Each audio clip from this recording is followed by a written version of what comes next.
What if Jedi Masters formed a new Senate? Let's explore the depths of it in the video. Mace Windu stands on the Jedi Temple steps. His voice broadcasts to trillions. The Jedi Order can no longer serve this republic. Today, we form our own government. Every holocam in the galaxy captures this moment. Behind him, the entire Jedi Council stands united. Yoda, Obi-Wan, Plo Koon, all of them.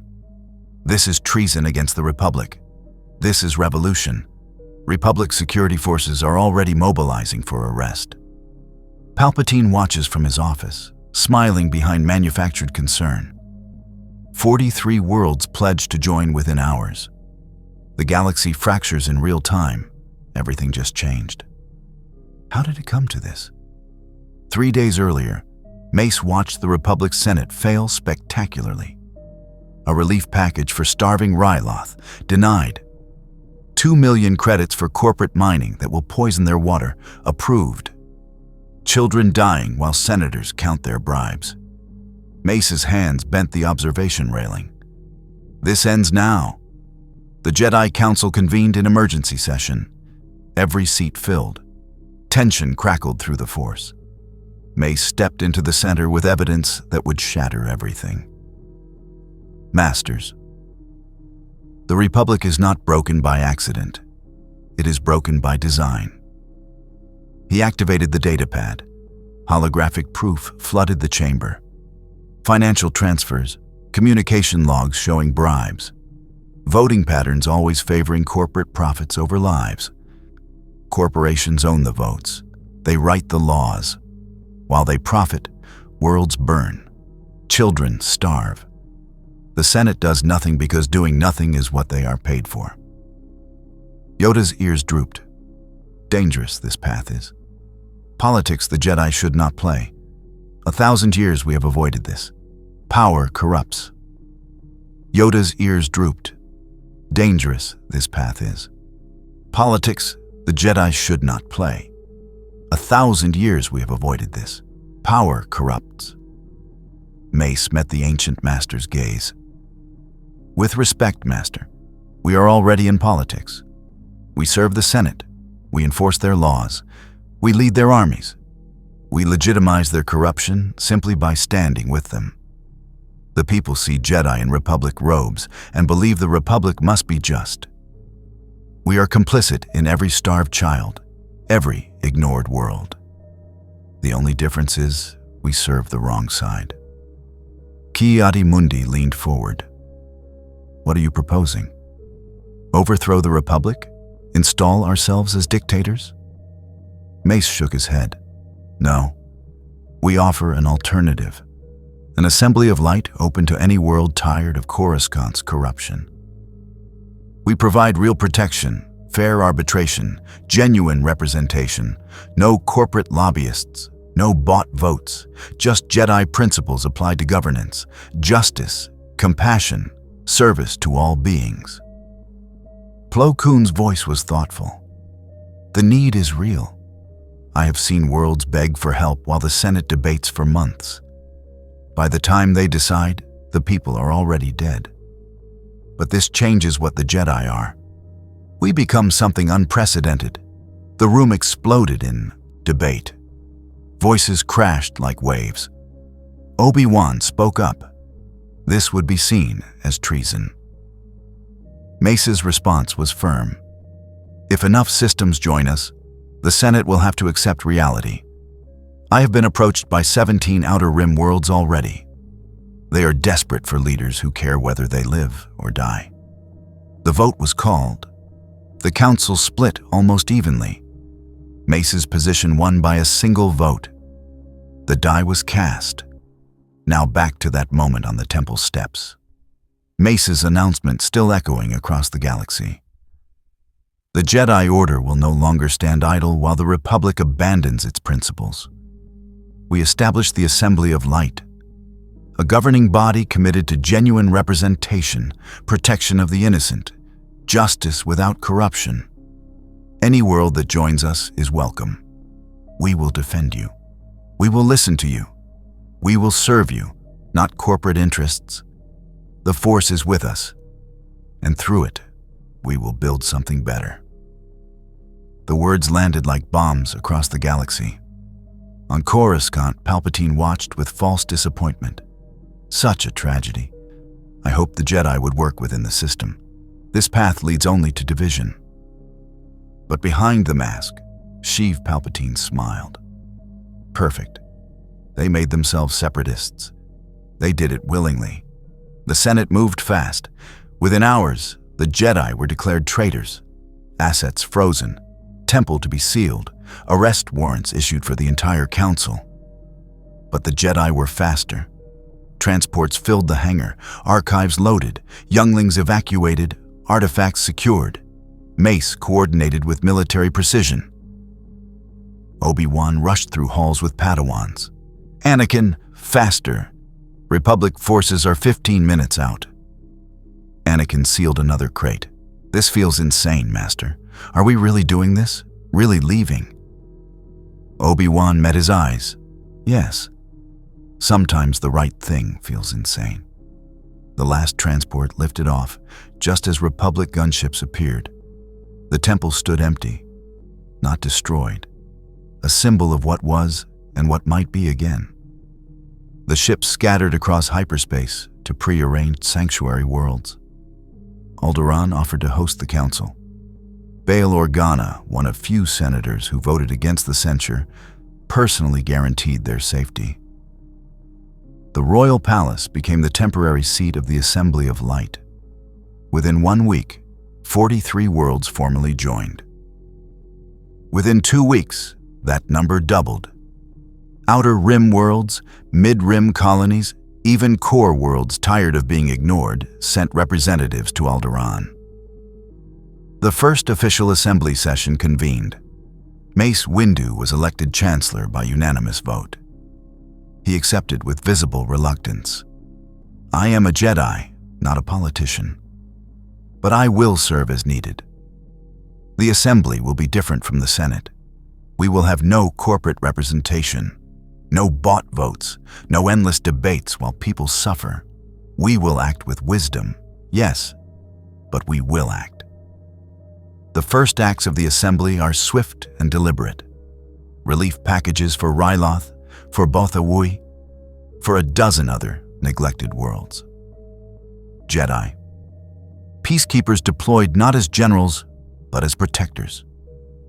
Diplomatic missions to negotiate fair trade agreements without corporate exploitation. Obi-Wan leads many of these missions, with Anakin at his side.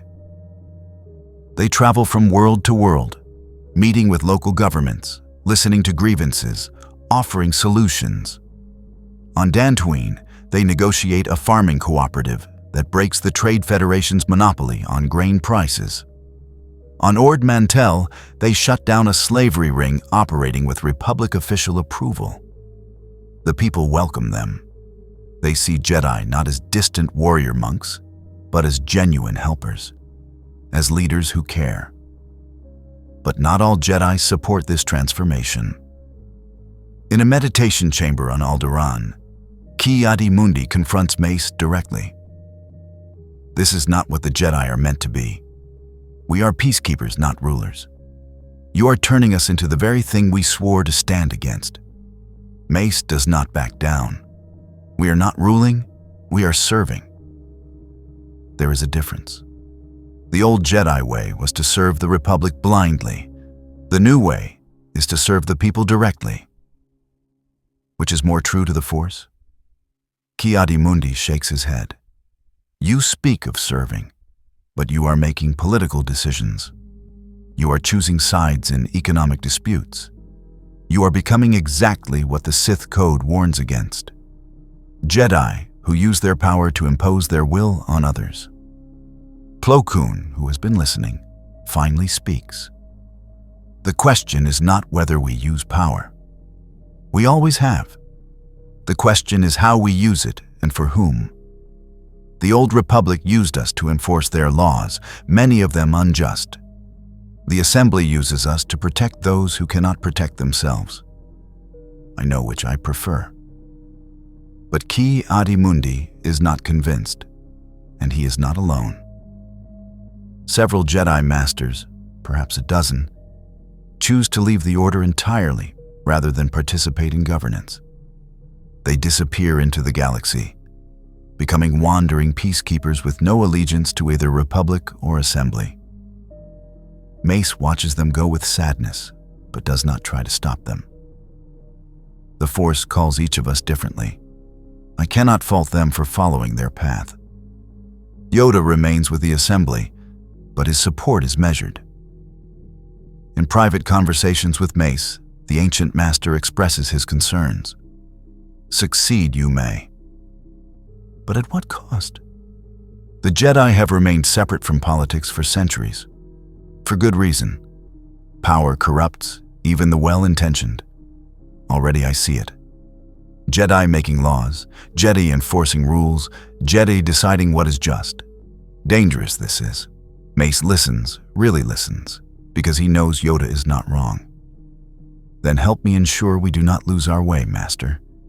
Be the conscience I need when the pressure to compromise becomes too great. Yoda nods slowly. Do this, I will. Watch closely, I must. For all our sakes. The Republic's response escalates. Chancellor Palpatine, speaking with manufactured sorrow, announces that the Jedi's betrayal has left him no choice. The Republic must defend itself against this insurrection. Military forces will be deployed to restore order to worlds that have been misled into joining the Assembly. It is not a war, he insists. It is a police action, a rescue mission. The first confrontation comes at Christophsis, a crystal world that joined the Assembly to escape crushing Republic tariffs. A Republic fleet emerges from hyperspace, led by a non-Jedi admiral who delivers an ultimatum. Renounce your allegiance to the Jedi Assembly and return to the Republic, or face military intervention. The Christophsis government refuses. They have seen what the Assembly offers, and they want no part of the Republic's corruption. The Republic fleet opens fire on the planetary shields. The battle has begun. Jedi forces, led by Mace Windu himself, arrive within hours.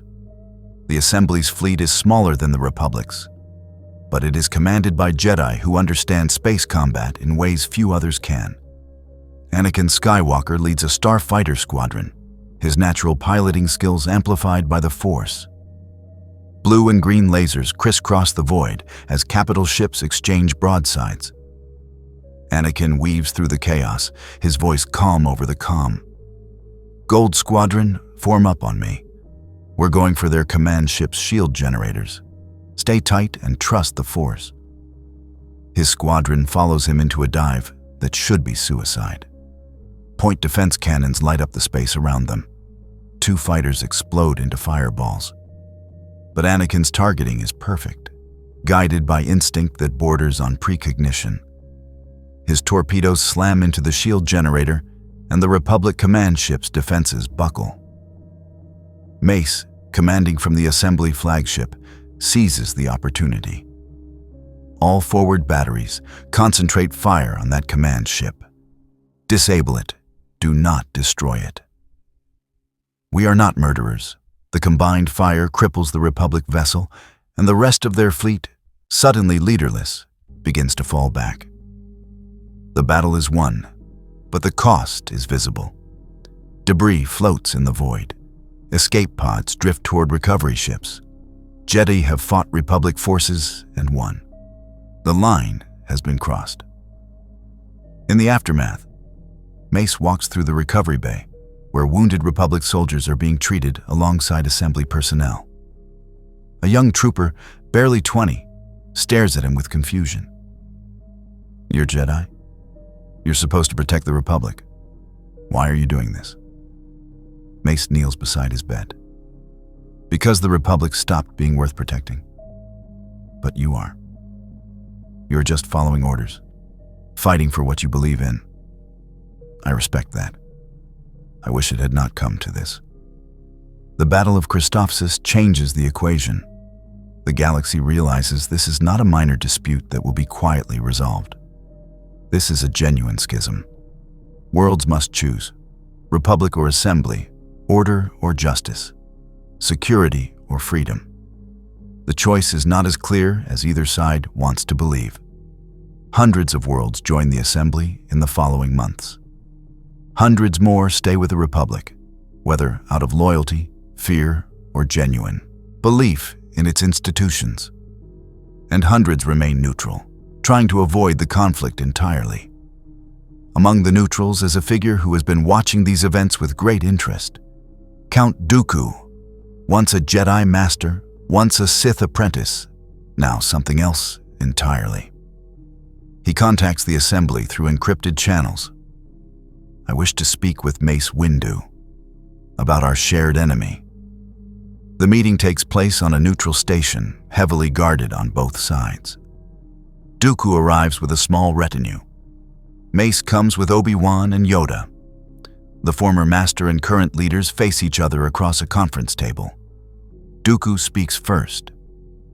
I warned the Order years ago that the Republic was rotten. You did not listen. Now you have learned the truth the hard way. I should feel vindicated, but instead, I feel only sadness at the waist. Mace's voice is hard. You chose to serve the Sith. That makes your warning somewhat hollow, Count. Dooku smiles thinly. I chose to try to destroy a corrupt system. Unfortunately, I chose the wrong ally to do it. Sidious is far worse than the Republic ever was. I have come to realize that too late. Obi-Wan leans forward. What do you want, Dooku? To offer information. Sidious is not just any Sith. He has infiltrated the highest levels of Republic government. I do not know his identity, but I know his influence.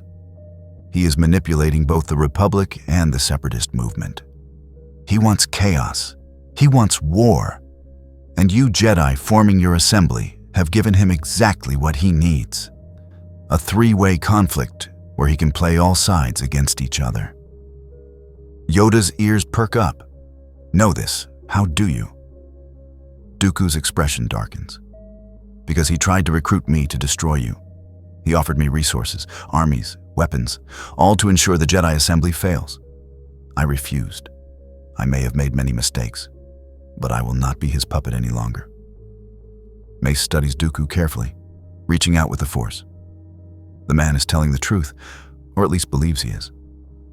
This Sith Lord, Sidious. Can you help us find him? Dooku shakes his head. He is too well hidden, too careful. But I can help you survive what is coming. He is funding extremists on all sides.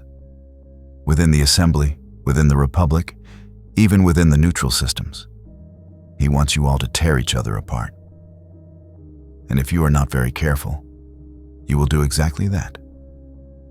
The meeting ends without alliance, but with understanding. Dooku returns to his own path, whatever that may be. The Jedi return to Alderaan with a new awareness. The threat is not just the Republic. It is something far more insidious. Mace calls an emergency council session.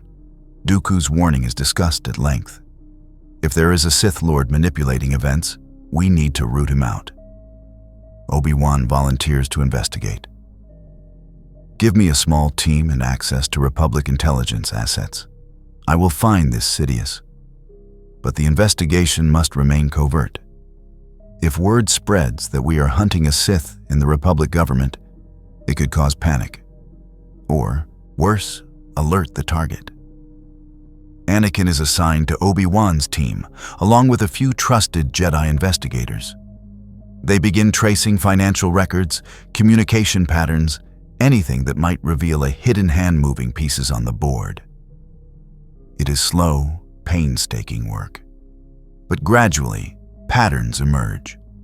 Certain senators receiving funds from untraceable sources, certain decisions that seem designed to escalate conflict. And at the center of many of these patterns, a single name keeps appearing: Palpatine. The discovery sends shockwaves through the investigative team. The Chancellor? Anakin cannot believe it. He has always been so supportive of the Jedi. He has always seemed so reasonable. Obi-Wan is more cautious. Reasonable people can hide the darkest intentions. We need more proof before we move.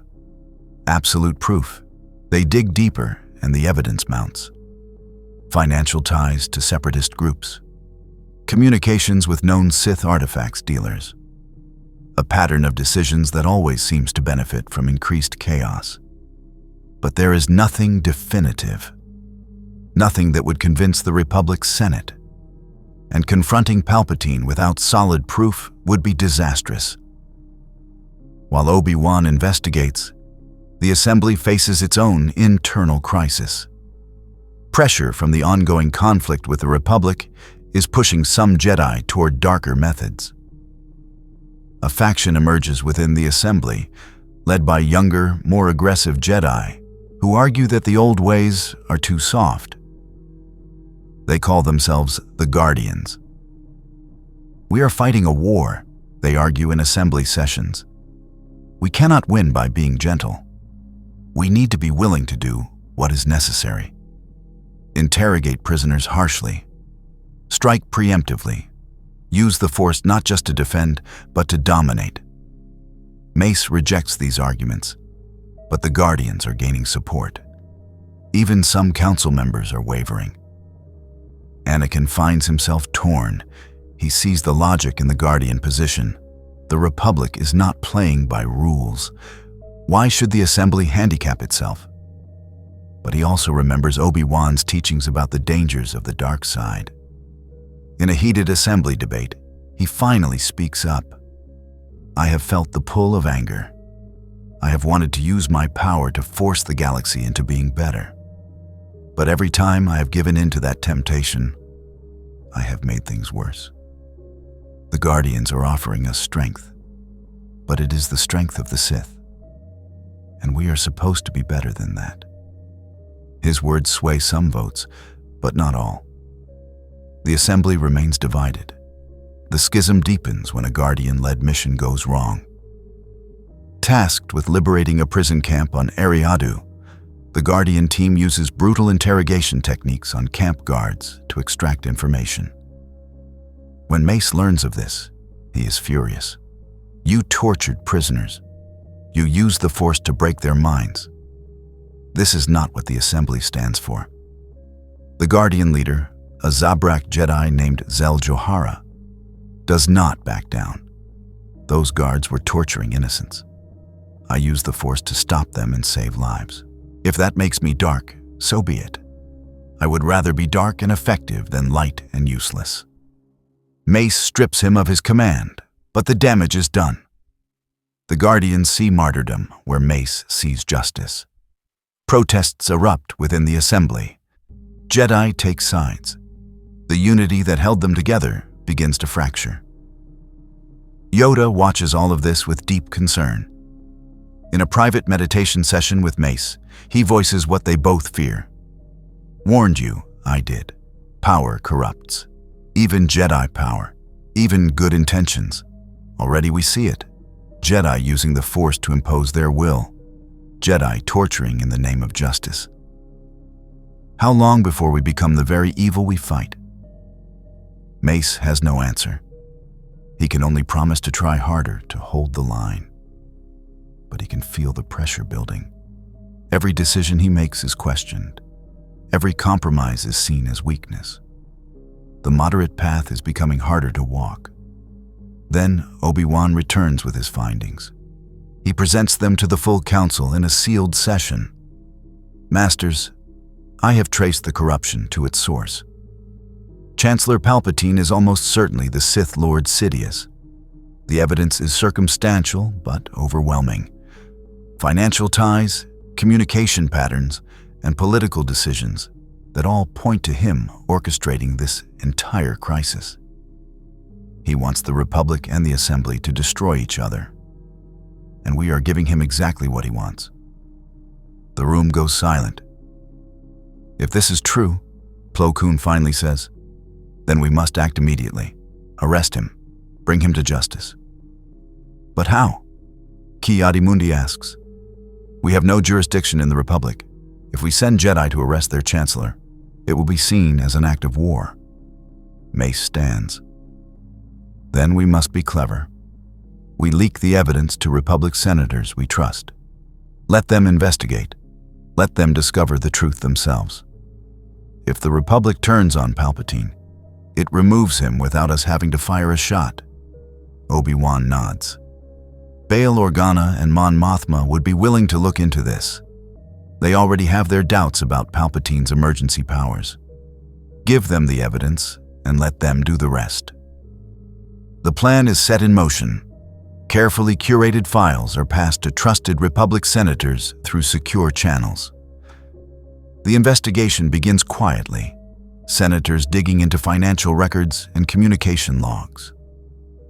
For a few weeks, it seems like the plan might work. Then, everything explodes. Palpatine, sensing the investigation closing in, makes his move. He reveals himself publicly, but not as a Sith Lord. Instead, he declares a state of emergency. The Jedi Assembly, he announces to the Republic Senate, is not just a political rival. It is a force using cult that seeks to dominate the galaxy through mystical powers. They have infiltrated my government, attempting to assassinate me and seize power. I have no choice but to declare martial law and transform the Republic into an empire capable of defending itself. The First Galactic Empire is born, with Palpatine as its emperor. And his first act is to declare total war on the Jedi Assembly. The gloves come off. The limited police actions become full-scale military campaigns. The Empire mobilizes clone armies, early prototypes of the stormtroopers that will one day dominate the galaxy.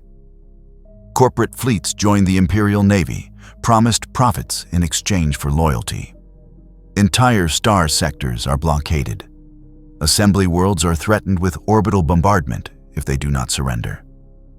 The Jedi Assembly suddenly finds itself in an existential fight for survival. Mace convenes an emergency war council. We are outnumbered and outgunned. The Empire has resources we cannot match. Our only advantages are mobility, the Force, and the loyalty of our member worlds. We need to use all three. A new strategy emerges. The Assembly cannot win a conventional war, but they can fight a guerrilla campaign. Jedi lead rapid strike forces, hitting Imperial supply lines and withdrawing before reinforcements arrive. Assembly fleets avoid major engagements, focusing on protecting member worlds from bombardment while harassing Imperial formations. And diplomatically, they reach out to neutral systems, offering protection and genuine partnership. The message is clear. Join us, and you get representation and defense. Join the Empire, and you get tyranny. Many neutral worlds choose the Assembly. Many choose the Empire. And many try desperately to stay neutral, only to be conquered by one side or the other. The war escalates rapidly. Major fleet engagements erupt across the galaxy.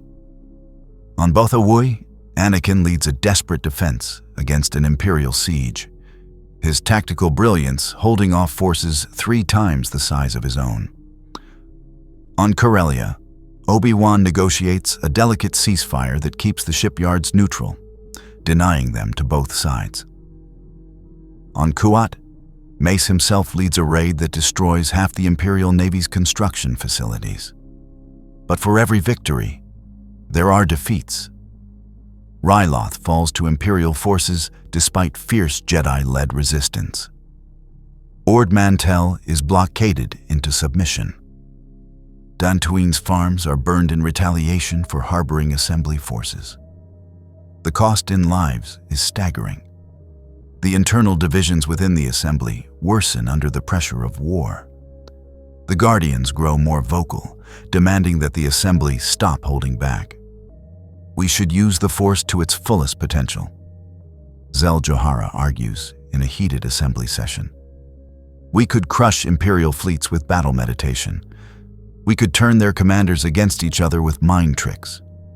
We could make Palpatine himself choke on his own treachery. Why do we limit ourselves? Mace slams his hand on the podium. Because that is the path to the dark side. The moment we start using the Force to dominate and destroy, we become the very thing we are fighting against. The Jedi serve the people. We do not rule them through fear and power. But the Guardians are not convinced. In secret meetings, they plot their own course. If Mace will not do what is necessary, they will. A splinter faction forms, calling themselves the Grey Jedi. They claim to balance light and dark, using whatever tools are necessary to win. In practice, they begin employing tactics that would make the old Jedi Council recoil. Assassinations of Imperial officers, sabotage that kills civilians along with military targets, Force interrogations that leave victims broken. Mace tries to rein them in, but his authority is eroding. The Assembly is fracturing under the weight of war. Then intelligence arrives that changes everything. Imperial forces are massing for a major offensive. 3 massive fleets converging on Alderaan. Palpatine intends to destroy the Assembly's capital and break their spirit once and for all. The attack will come within days. The Assembly has a choice: evacuate Alderaan and preserve their forces, or make a stand and risk everything in a single battle. The debate is fierce. Some argue for evacuation. We can continue the fight from other bases. Losing Alderaan is not losing the war. Others argue for standing firm. If we run, we lose all credibility. Member worlds will think we cannot protect them, and they would be right. Bail Organa, who has been hosting the Assembly since the beginning, speaks with quiet dignity. Alderaan is my home. My people are here. I will not abandon them to Imperial bombardment. If you choose to evacuate, I understand. But I will stay and fight. Mace looks around the council chamber, seeing the determination in the faces of those present. We stay. We make our stand here. If Palpatine wants Alderaan, he will have to go through every Jedi in the Assembly to get it. The decision is made. The Assembly mobilizes for the battle that will decide its fate. Ships from across Assembly space converge on Alderaan. Every available Jedi, every loyal fleet, every volunteer force. It is not enough to match the Imperial Armada, but it is enough to fight. Defensive platforms are erected in orbit. Planetary shields are reinforced. Ground-based ion cannons are positioned at strategic locations. And Jedi take their positions across the defense network, ready to use the Force to coordinate the battle in ways the Empire cannot match. Yoda oversees the defensive preparations, his centuries of experience guiding every decision. Strong in the Force, this place is. Use that we will. Let them come. Ready, we are. The Imperial fleet arrives like a storm given physical form, a manifestation of raw, destructive power that makes even hardened veterans catch their breath in fear. 3 massive formations drop out of hyperspace in perfect synchronization, their emergence tearing reality apart with cascading waves of chronal radiation that light up every sensor for light years. Star destroyers by the dozens, their gray wedge shapes blotting out the stars like triangular tombstones. Heavy cruisers bristling with turbo-laser batteries and ion cannons. Assault carriers disgorging clouds of TIE fighters that swarm through space like angry insects. Support vessels, supply ships, medical frigates, everything needed to sustain a prolonged siege. Hundreds of ships in total. More firepower than has been assembled in one place since the ancient wars that nearly destroyed the galaxy. At their head, cutting through space like a dagger aimed at Alderaan's heart, is a superstar destroyer. The Eclipse, Palpatine's personal flagship. The massive vessel is over 19 kilometers long, large enough to carry entire armies within its armored hull. Its surface is covered in weapons emplacements, shield generators, hangar bays, sensor arrays. It is not just a ship. It is a mobile fortress, a statement of imperial might that declares in no uncertain terms that resistance is futile. And on its bridge, standing before viewports that offer a panoramic view of the doomed world below, is the Emperor himself. Sheev Palpatine, draped in dark robes that seem to absorb light rather than reflect it, his face hidden beneath a deep hood. Around him, the bridge crew work with terrified efficiency, knowing that failure means death or worse. A transmission cuts across all frequencies, Palpatine's voice smooth as silk over broken glass, mocking in its false courtesy. Jedi of the Assembly, you have fought bravely these past months, resisting the inevitable with admirable tenacity. I confess, you have impressed me. I expected you to collapse within weeks, to surrender once you saw the futility of opposing the Empire's might. But you have held firm, inspiring hope in those foolish enough to believe hope still matters. For that, I salute you. But this ends now. Look upon my fleet and despair.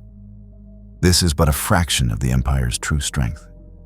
Yet, it is more than enough to erase Alderaan from existence. Surrender immediately, and I will be merciful. Your lives will be spared, though your order will be disbanded and scattered.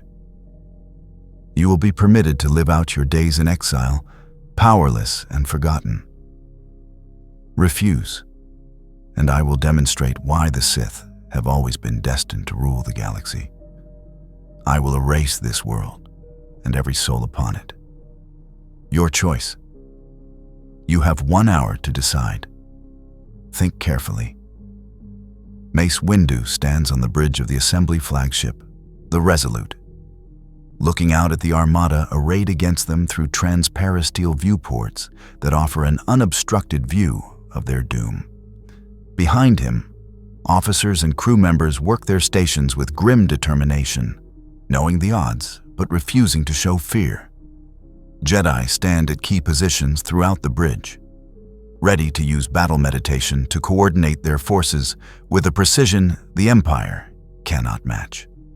Mace feels the weight of every life depending on his decisions, feels the trembling hope of billions who believe the Jedi can save them.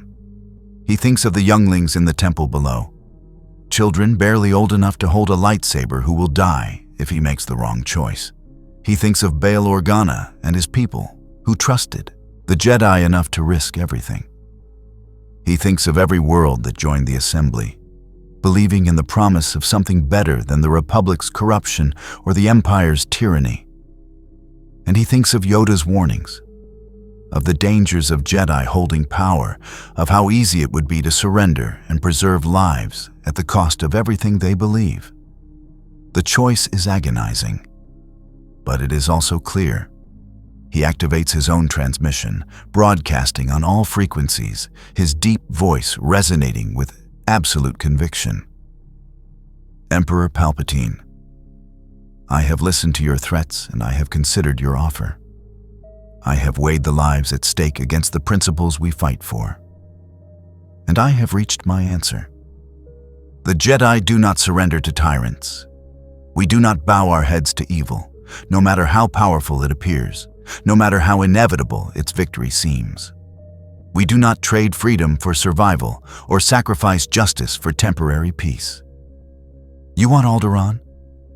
You want to break the Assembly and scatter us like leaves before a storm? Then come and take it. But know this, Emperor. Every Jedi standing on this world, in these ships, is willing to die for what we believe in.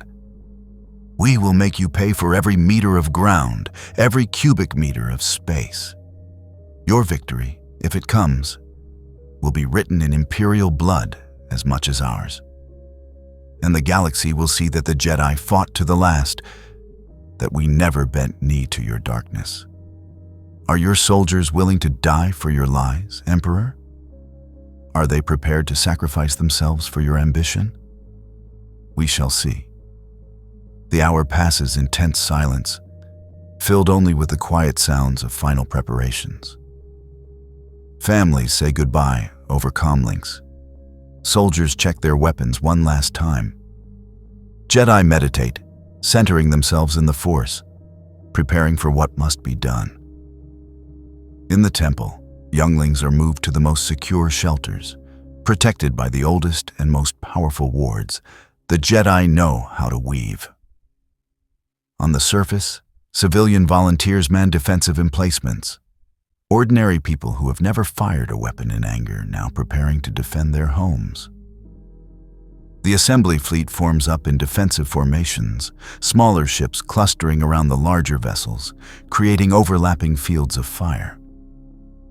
Every captain knows their role, every crew is ready. And then the hour expires. The Imperial fleet advances, engines burning bright against the darkness of space, accelerating toward Alderaan with unstoppable momentum.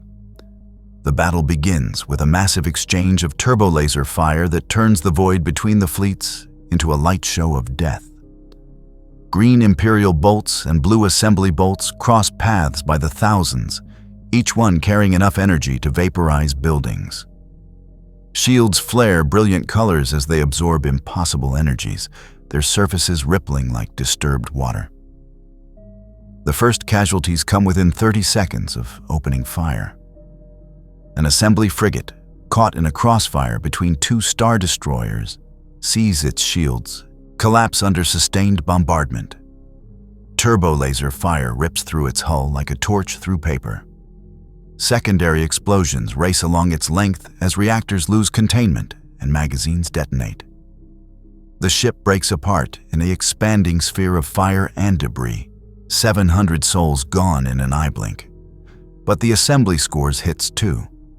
Concentrated fire from 3 cruisers punches through an Imperial destroyer's shields, molten metal spraying into space as armor plating vaporizes. The destroyer lists to starboard, atmosphere venting from a dozen hull breaches, emergency bulkheads slamming closed to isolate damaged sections. Anakin Skywalker leads Gold Squadron through the chaos. His modified Delta 7 ether sprite, cutting through space with impossible grace. Threading needle gaps between energy bolts that should vaporize him but never quite connect. His hands move across the controls with practiced fluency born of thousands of combat sorties. But it is not skill alone that keeps him alive. It is the Force, flowing through him like lightning through wire, showing him danger before it arrives, revealing opportunities invisible to normal perception, guiding his every movement with precognitive certainty. Around him, his squadron struggles to keep up. Veteran pilots pushed to their absolute limits, trying to match pace with a being who flies less like a person and more like a force of nature. Gold 2, brake right now. The command comes half a second before a missile streaks through the space his wingman just vacated. The Twi'lek pilot pulling a turn so tight, the G-forces would kill him if not for his flight suit's inertial compensators. The missile, robbed of its target, locks onto a passing TIE fighter instead and reduces it to an expanding fireball. Anakin does not even watch the explosion, already rolling his fighter inverted and diving beneath a lattice of turbo-laser fire that fills the space where he was floating an instant before. His targeting reticle tracks an Imperial bomber making a run toward the planetary shields, the lumbering craft laden with enough ordnance to crack a mountain. Lock, fire. Twin proton torpedoes leap from his wing pods, streaking forward with blue exhaust trails, striking the bomber precisely where its shields are weakest. The bomber explodes spectacularly, its payload detonating sympathetically, the blast wave catching 2 nearby TIE fighters and swatting them aside like insects. 3 hostiles eliminated in 5 seconds. But for every fighter destroyed, 2 more take its place. The Imperial advantage in numbers beginning to tell in brutal arithmetic. Gold 7 spirals past, trailing atmosphere from a cracked cockpit, the pilot's voice tight with pain. I'm hit. Controls sluggish. can barely maintain attitude. Anakin glances at his sensors and sees what he already knew through the Force. Gold 7 will not make it back. Not without help. All fighters, Gold 7 needs an escort back to the Resolute. Who's available? The responses are immediate and unanimous. Negative, Gold Leader. We're all engaged. Can't break off without exposing the capital ships. Anakin curses, but understands. Every fighter is critical. Every pilot is making life or death decisions second by second. He makes his own decision. Gold 7, I'm on your wing. Follow my lead and stay tight. The injured pilot's relief is palpable even over the comm static. Copy that, Gold Leader. Thank you. Anakin forms up beside the damaged fighter, using his own superior maneuverability to place himself between his wounded squad mate and the incoming fire. A TIE interceptor screams toward them, quad lasers blazing. Anakin barely glances at it before his own lasers spit death. Precise double tap that punches through the TIE's ball cockpit and vaporizes the pilot. The fighter tumbles past, out of control, crashing into an Imperial transport and adding to the general carnage. 2 more TIEs dive from above. Anakin pulls up to meet them, his ether sprite dancing between their coordinated fire patterns, his lasers finding gaps in their assault. One explodes immediately. The other breaks off, trailing smoke, limping back toward the Imperial formation. But the distraction costs him. A 4th TIE, one he did not sense through the chaos of the Force, gets a clean shot at Gold 7. Laser fire stitches across the damaged fighter's engine cowling and it dies. Systems going dark, momentum carrying it forward, but all power lost. The pilot's voice is eerily calm over the comm. I'm dead stick, Gold Leader. Reactors offline, life support failing. Eject while you can and get to a pickup zone. I'll come back for you. You've done enough. Get back to the fight. We need you. Anakin watches the fighter drift into the darkness. One more casualty in a battle that is consuming lives like a furnace consumes fuel. He wants to stay, wants to protect his pilot, but he knows Gold 7 is right. The larger battle needs him. With anguish tearing at his heart, he breaks off and rejoins the fight, channeling his grief into focused fury that makes his next pass through the Imperial formation absolutely devastating. 6 TIE fighters destroyed in 40 seconds, his flying achieving a level of perfection that borders on supernatural. On the ground, Obi-Wan coordinates the defensive batteries. Each ion cannon crew is linked through the Force to Jedi coordinators, who guide their targeting with precognitive accuracy. Imperial fighters dive toward the surface, only to be caught by perfectly timed blasts that fry their electronics and send them tumbling from the sky.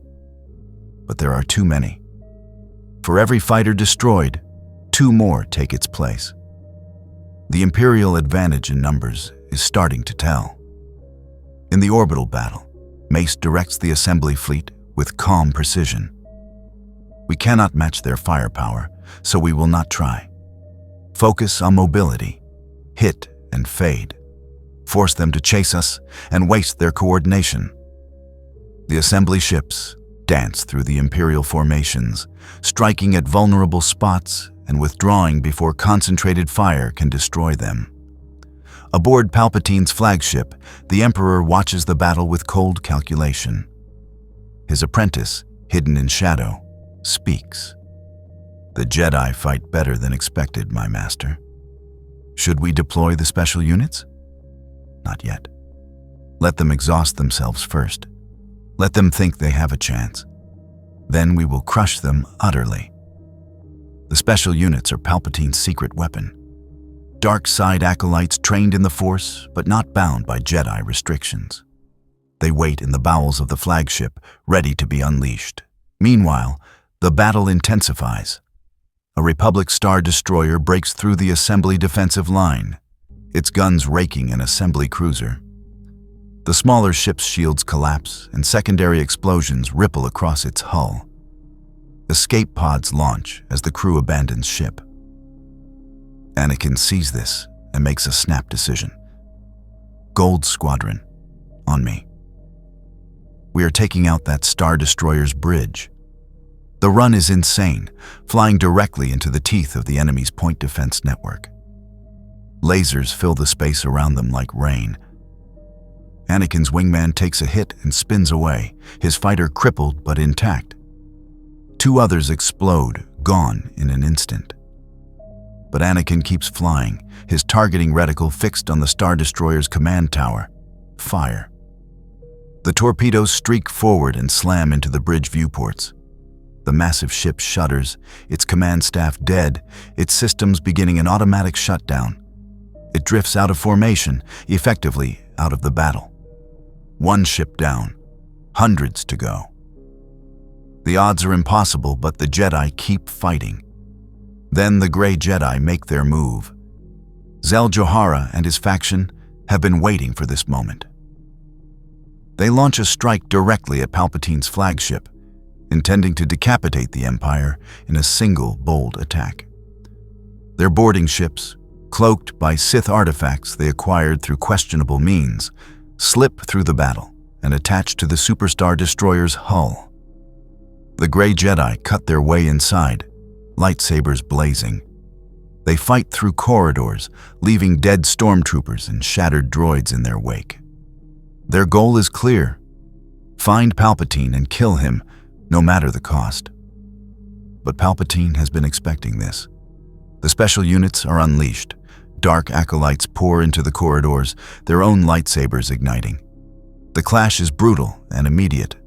Grey Jedi versus Dark Siders in tight quarters, where finesse matters less than raw power and ferocity.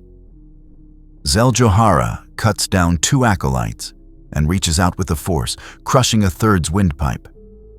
But more keep coming. This is a trap, one of his team realizes too late. They know we are here. Zell snarls and pushes forward anyway. Then we make them regret it. Keep moving. Find Palpatine. The Grey Jedi advance deeper into the ship, but the casualties mount. The Dark Acolytes are not as skilled individually, but they are numerous and fearless. Mace senses the disturbance through the Force. The Grey Jedi have gone rogue, launching their own attack. He curses under his breath. Fools. They will get themselves killed and accomplish nothing. But there is no time to mount a rescue. The orbital battle is reaching its crisis point. The Imperial fleet has settled into a grinding advance, accepting casualties to slowly push the assembly forces back. The planetary shields are holding, but they will not last forever under this sustained bombardment. We need to change the equation, Plo Koon says from his own ship. If we continue this defensive battle, we lose. Mace knows he is right. He makes a decision that will haunt him for years. All ships, prepare for a concentrated assault. We are going to break through their center and strike at the Superstar Destroyer. It is a desperate gamble, one that will cost many lives. But it is the only chance. The assembly fleet forms up and charges directly into the heart of the Imperial formation. Ships on both sides exchange fire at point-blank range. The carnage is horrific. Entire crews are vaporized as ships explode or are torn apart by sustained fire. But the momentum of the charge carries the assembly forces through. They break into the Imperial rear area, and there, looming before them, is Palpatine's flagship. Mace's ship, battered and scarred, makes directly for it. All batteries target that ship. Pour everything we have into their shields. If we can disable it, we win this battle. The concentrated fire slams into the Superstar Destroyer's shields, and for a moment, it seems like the plan might work. Then Palpatine acts. The Emperor steps onto his bridge, his presence radiating dark side energy so intense that even non-Force sensitives feel it. He raises his hands, and lightning, real Force lightning on a scale never before seen, arcs from his fingertips toward the assembly flagship. The energy crosses the void of space, defying physics, and slams into Mace's ship. Shields designed to stop turbo-laser fire prove useless against pure force energy. The lightning rips through the hull, systems exploding, crew members screaming as electricity courses through the corridors. Mace feels the ship dying around him. All hands, abandon ship. Get to the escape pods now. He stays on the bridge, using the force to guide survivors to safety, buying them seconds with his own life. But before the ship can be completely destroyed, Yoda acts. From the surface of Alderaan, the ancient Jedi Master reaches out with the Force. His power, accumulated over 900 years, flows upward through space. It meets Palpatine's lightning and stops it. The two Sith and Jedi locked in a battle of wills across thousands of kilometers. The lightning dissipates, and Mace's ship, crippled but intact, begins emergency retreat procedures. Yoda collapses to his knees on Alderaan, exhausted by the effort. But he has bought Mace the time he needed. The evacuation completes. Escape pods scatter into space, picked up by assembly rescue ships. Aboard the Superstar Destroyer, the Grey Jedi finally reach Palpatine's throne room. Half their number are dead, but Zell Johara and 3 others survive. They find the Emperor waiting for them, alone, seated on his throne with an expression of amusement. Ah, the Zealots arrive at last. Did you truly think your amateur force tricks and stolen Sith trinkets would let you defeat me? I am the dark side of the Force made flesh. You are insects pretending to be dragons. Zell ignites his lightsaber, his face set in grim determination. We will see about that. The 4 Grey Jedi attack as one, a coordinated assault meant to overwhelm even a powerful opponent. But Palpatine does not move. He simply gestures, and Force lightning erupts from his hands in all directions. The Grey Jedi try to defend, their lightsabers spinning to intercept the energy. But the sheer power is too much. One falls immediately, his body convulsing as electricity courses through him. Another lasts seconds longer before collapsing. Zell and his last companion manage to hold out, their combined force abilities creating a momentary shield. But it is not enough. Palpatine stands, his eyes glowing yellow with Sith power. You should have stayed with Mace Windu's moderation. At least then you would have lived a little longer. The lightning intensifies, and Zell's companion falls. Zell himself is driven to his knees, his lightsaber falling from nerveless fingers. This is the fate of all who oppose me. Remember it in your final moments. But before Palpatine can deliver the killing blow, an explosion rocks the ship. Anakin's Starfighter Squadron, seeing the distress signals from the Grey Jedi team, has launched their own attack. Torpedoes slam into the Superstar Destroyer's engine section, and the massive ship shudders. Palpatine snarls in annoyance and releases Zell, who collapses unconscious. The Emperor stalks toward his command bridge to deal with this new irritation. In the chaos, assembly rescue teams manage to retrieve Zell and the few Grey Jedi survivors.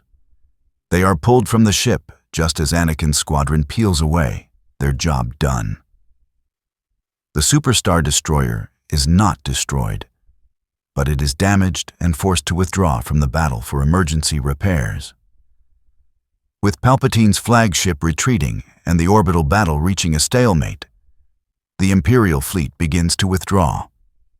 They have inflicted massive casualties on the assembly, but they have not achieved their objective. Alderaan still stands. The planetary shields still hold, and the Jedi are still fighting. The first phase of the battle is over. In the aftermath, the assembly counts its losses. 30% of their fleet destroyed, thousands dead, countless wounded, The Grey Jedi operation cost nearly 50 Jedi lives for minimal gain. Mace, recovered from his ship's destruction, convenes an emergency council. The Grey Jedi crossed a line. They acted without authorization and nearly got us all killed. This cannot happen again. Zell Johara, barely conscious in a medical bay, is brought before the council via holocommunication. We nearly killed Palpatine. If Anakin's squadron had arrived 30 seconds earlier, the war would be over. Mace's voice is hard. You nearly died for nothing. Palpatine was never in danger. He was toying with you, using you to lure in more Jedi to kill. Your recklessness cost 50 lives and gained us nothing. The council votes unanimously. The Grey Jedi faction is expelled from the assembly. They are not imprisoned, but they are no longer welcome. They can join the Republic, go their own way, or seek redemption through service. But they cannot remain as they are. Zell accepts the judgment with bitter resignation. You are making a mistake. One day you will realize that my methods were necessary. Until then, I will fight this war my own way. The expulsion of the Grey Jedi faction creates a new problem. A third group of Force users aligned with neither the Empire, the Assembly, nor the old Jedi traditions. They scatter across the galaxy, some becoming mercenaries, others forming their own enclaves. But the immediate crisis is the war. The Empire has been bloodied but not beaten, and Palpatine is not done. Intelligence reports indicate the Emperor is assembling an even larger fleet, drawing on corporate resources and planetary militias. The next attack will be worse. The Assembly needs allies, and they need them desperately. Mace sends Obi-Wan on a diplomatic mission to the remaining neutral systems. Your task is simple. Convince them that neutrality is no longer an option. If they do not join us, the Empire will eventually conquer them anyway. Better to fight now while we still have strength. Obi-Wan takes Anakin with him, and together they travel from system to system. On Corellia, they meet with the Diktat and his advisors. The shipyards here could turn the tide of the war if they join the Assembly. But the Diktat is cautious. The Empire has promised to leave us alone if we remain neutral. Why should I risk my people's lives for your cause? Anakin leans forward, his voice passionate. Because the Empire's promises are worthless. Palpatine will take your shipyards the moment he finishes with us. Join us now, and we fight together. Stand alone, and you fall separately. The Diktat is unmoved. But Obi-Wan plays a different card. He shows the Diktat evidence of imperial atrocities. Worlds that remained neutral and were conquered anyway. Populations enslaved, resources stripped. The Empire respects only power, not neutrality. Help us stop them, or become their next victim. Slowly, grudgingly, Corellia agrees to join the Assembly. It is a pattern repeated across dozens of systems. Some are convinced by idealism, others by fear, still others by pragmatic calculation. The Assembly grows, its membership swelling as the Empire's aggression pushes fence-sitters into opposition. But this growth comes with challenges. New members mean new political factions, new agendas, new conflicts. The Assembly is no longer just Jedi and a few loyal worlds. It is becoming a genuine galactic power, with all the compromises and complications that entails. Mace finds himself spending more time in political negotiations than in meditation. The administrative burden of running an interstellar government is crushing. He barely sleeps, constantly moving from crisis to crisis, decision to decision. In a quiet moment, he confides in Yoda. I am losing myself in this, Master. I look in the mirror and barely recognize the Jedi I was. I have made compromises that would have horrified my younger self. I have sent people to their deaths with the stroke of a pen. I have made alliances with beings I do not trust because we need their resources. This is what governance does. It hollows you out. Yoda places a hand on his shoulder. Recognize the danger you do. Good, that is. Lose yourself completely, you have not. Still a Jedi, you remain. But yes, changed you are. Changed, we all are. The question is whether the change serves the Force or betrays it. Only you can answer that. Mace has no answer. He can only keep moving forward, trying to do what is right, even as the definition of right becomes increasingly unclear. The war continues for months. Battles rage across the galaxy. The Empire wins some, the Assembly wins others. Slowly, painfully, a stalemate emerges. Neither side can land a knockout blow. The Empire has superior numbers and resources. The Assembly has superior mobility and the Force. Both sides are bleeding, and the galaxy is suffering. Trillions live under constant threat of orbital bombardment, planetary invasion, or economic collapse.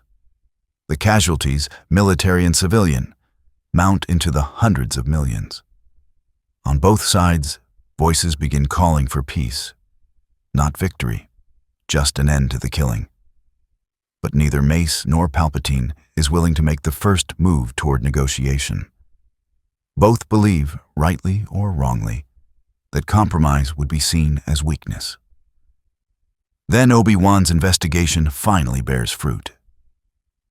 He discovers the definitive proof of Palpatine's identity as Darth Sidious, a recording hidden in a Sith temple on Korriban, showing Palpatine communing with Sith spirits and declaring his plan to destroy the Jedi and rule the galaxy. It is exactly the evidence they needed. Obi-Wan brings it to Mace with barely contained excitement. This is it. Absolute proof. We can broadcast this across the galaxy. Show everyone that the Empire is led by a Sith Lord. It will destroy his legitimacy. Mace examines the recording carefully. It is genuine, no question. But he hesitates. If we reveal this, it will escalate the war beyond anything we have seen. Palpatine will have nothing to lose. He might do anything, including destroying entire worlds out of spite. The council debates long into the night. Some argue for immediate release. Others argue for caution. Finally, Yoda speaks. The truth we must share. Hidden, it does more harm than good. But strategic, we must be. Not just broadcast it everywhere. Give it to those who can use it best. Allies, neutral systems, even Imperial citizens who still have doubts. Let the truth spread organically. Harder to suppress it will be. The decision is made. The recording is distributed through secure channels to key figures across the galaxy. Resistance cells within the Empire. Neutral systems on the fence. Media outlets willing to risk Imperial wrath. The effect is slow at first, then cascading. Whispers become rumors. Rumors become reports. Reports become common knowledge. The Emperor is a Sith Lord. The Empire is built on dark side corruption. Palpatine's response is to double down. He addresses the Empire in a galactic broadcast, his voice carrying to trillions. Yes, I am a Sith. Yes, I have used the dark side of the Force. And I am not ashamed. The Jedi have lied to you for millennia about the Force. They claim the light side is good and the dark side is evil. But the Force is simply power, and I have the strength to use that power to bring order to the chaos of the galaxy. The Jedi offer you weakness disguised as virtue. I offer you strength, security, and peace under my rule. Choose wisely. The speech is effective with some, horrifying to others. The galaxy splits further, ideological lines hardening into absolute positions. The final confrontation becomes inevitable. Both sides mass their forces, for one last great battle. The Assembly chooses to make its stand at Coruscant itself. If they can retake the galactic capital, they can reclaim the moral high ground and potentially end the war. The Empire will defend Coruscant with everything it has. Palpatine will not allow his seat of power to fall. The stage is set for the largest space battle in galactic history. Fleets from 1,000 systems converge on the core. The Assembly's armada, gathered from every member world, is the largest force they have ever assembled. Hundreds of capital ships, thousands of support vessels, millions of soldiers and Jedi.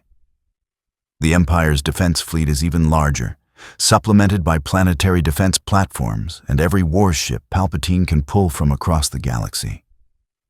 The battle begins at the edge of the Coruscant system. The two fleets meet in a clash that lights up space with weapons fire. The scale is incomprehensible. Entire star systems worth of resources are being expended in minutes. Ships die by the dozens, then by the hundreds. The void fills with debris and the flashes of dying reactors. Anakin leads the starfighter assault, his squadron flying through hell itself to clear a path for bombers. His hands move without conscious thought, guided purely by the Force. Target the cruiser's shield generators. 3 torpedoes, concentrated fire. His squadron obeys, and the Imperial cruiser's defenses buckle. Assembly capital ships move in to finish it off. But for every Imperial ship destroyed, the Assembly loses one of its own. On the ground, Obi-Wan prepares for the inevitable landing operations. Jedi strike teams will hit key Imperial facilities once the fleet battle creates an opening. The goal is to capture, not destroy. They want Coruscant intact, not a smoking ruin.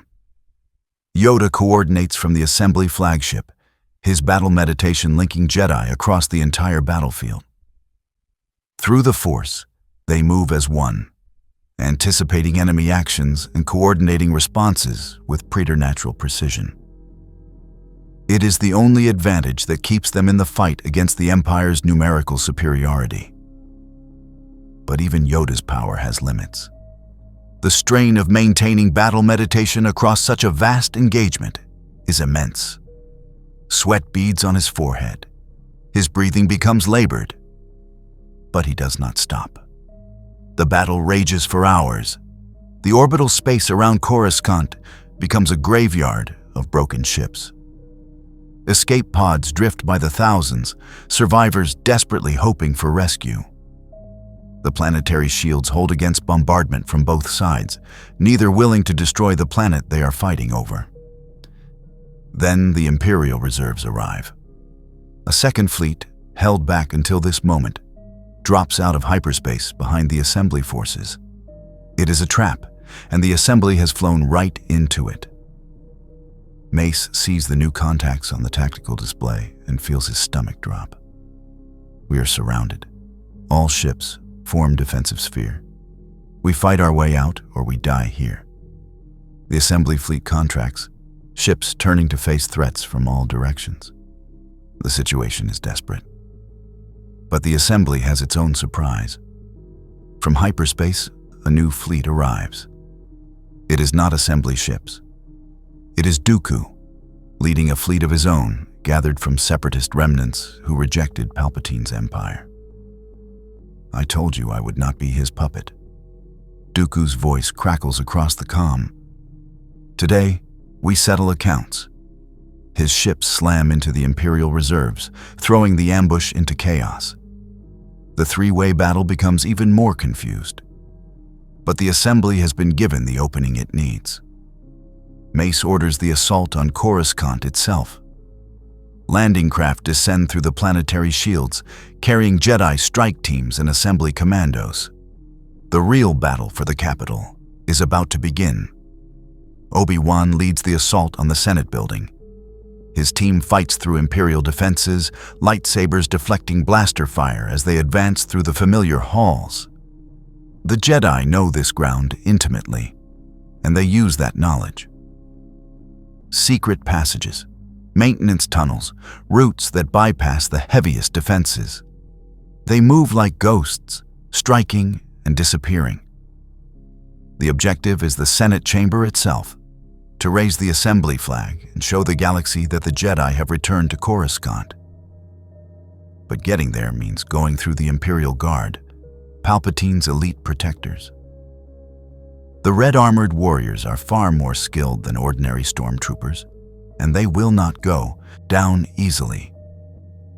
Anakin leads a separate strike on the Imperial Palace, the former Jedi temple that Palpatine has claimed as his own. The symbolism is not lost on him. He is returning to his home, stolen and corrupted by the Sith. His team breaches the outer defenses, and the battle moves into the temple's sacred halls. Anakin feels the dark side presence permeating the place, a corruption that makes his skin crawl. Room by room, they advance, clearing out Imperial forces. But as they reach the upper levels, they encounter something unexpected. Dark side acolytes, the same ones who fought the Grey Jedi, now reinforced and better trained. The lightsaber duels that erupt are vicious and personal. Jedi versus Darksiders in the halls of the old temple. Mace, having survived the orbital battle, takes a gunship down to the surface. His destination is the same as Anakin's.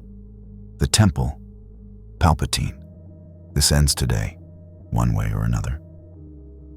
He fights his way through the lower levels, his lightsaber a purple blur. Stormtroopers fall before him like wheat before a scythe. Nothing will stop him from reaching the Emperor. Nothing. The two Jedi forces, Anakin's from above and Mace's from below, converge on the temple's throne room. The doors are sealed, but the combined power of two of the Order's greatest warriors tears them open. Inside, they find Palpatine waiting, seated on a throne made from scavenged Jedi artifacts. How fitting that you come together, the Master of Form 7 and the prophesied Chosen One. This will be entertaining. The duel that follows is beyond anything either Jedi has experienced. Palpatine moves with a speed that defies his aged appearance, his lightsaber a red blur. He engages both Jedi simultaneously, his mastery of the dark side augmenting his physical abilities to superhuman levels. Mace and Anakin coordinate their attacks, years of training allowing them to move in perfect sync. But Palpatine is ready for everything they attempt. He parries Mace's overhead strike and simultaneously force pushes Anakin across the room. He unleashes lightning that forces Mace on the defensive. He uses the environment, hurling debris with the Force to create openings. The throne room is torn apart by the battle, the very walls cracking under the released Force energy. Anakin feels the dark side whispering to him, offering power if he will just embrace it. He could end this quickly if he gave in. But he remembers Obi-Wan's teachings. He remembers his choice to walk the light. He rejects the temptation and fights on, his lightsaber meeting Palpatine's in a shower of sparks. Mace, driven by righteous fury, presses the attack with Vapad, his unique style that channels darkness without succumbing to it. He can feel Palpatine's power, taste it, and he uses it to fuel his own strikes. The Emperor begins to give ground, forced back by the relentless assault. For the first time, doubt flickers in his yellow eyes. These Jedi are stronger than he anticipated. Outside the throne room, the larger battle continues. Imperial forces rally, pushing back against the assembly teams. But Jedi keep arriving, more and more of them converging on the temple. The Empire's defense begins to crack under the sustained pressure. On the Senate floor, Obi-Wan's team finally breaks through and secures the chamber. The assembly banner is raised, and the image is broadcast across Coruscant. The Jedi have returned. In the orbital battle, the combined forces of the Assembly and Dooku's fleet have gained the upper hand. Imperial ships begin to retreat, withdrawing to defensive positions. The momentum has shifted. In the throne room, Palpatine realizes he is losing. He cannot defeat both Jedi, not when they fight in perfect coordination. He makes a desperate gambit. Force lightning erupts from his hands in a massive surge, targeting not the Jedi but the temple structure itself. Columns crack. The ceiling begins to collapse. If he cannot win, he will bury them all. Mace and Anakin are forced to divert their attention, using the Force to hold up the collapsing ceiling. It is all the opening Palpatine needs. He makes for a secret escape tunnel, abandoning the temple to its destruction. But Yoda appears in his path, having made his way to the temple through the chaos. The ancient master ignites his lightsaber. "Leave, you will not. End this, I will." The duel between Yoda and Palpatine is not merely a physical confrontation between two powerful beings. It is a clash of philosophies made manifest through the Force, a battle that transcends lightsabers and lightning to touch on fundamental questions about power, justice, and the nature of the galaxy itself. They fight across the collapsing temple, their weapons moving too fast for normal eyes to follow. Blurs of green and red that leave afterimages burned into observers' retinas. Yoda's ancient form defies his appearance, moving with a speed and grace that seems impossible for someone so small and old. He leaps, spins, bounds off walls and pillars, his lightsaber a shield against Palpatine's assault. But the Emperor is no ordinary opponent. Palpatine fights with a fury barely contained, his rage channeled into perfect technique honed over decades of Sith training. His red blade seeks Yoda's heart, his throat, any opening that might exist. And when the blade is blocked, he transitions seamlessly to Force attacks. Lightning erupts from his fingertips, not the simple parlor tricks most Darksiders can muster, but genuine Force lightning capable of reducing matter to ash. Yoda meets it with his bare hands, absorbing the energy through techniques lost to all but the most ancient Jedi. The electricity courses around him, grounding harmlessly into the floor, though the effort shows in the tightness around his eyes. "You are old, Yoda."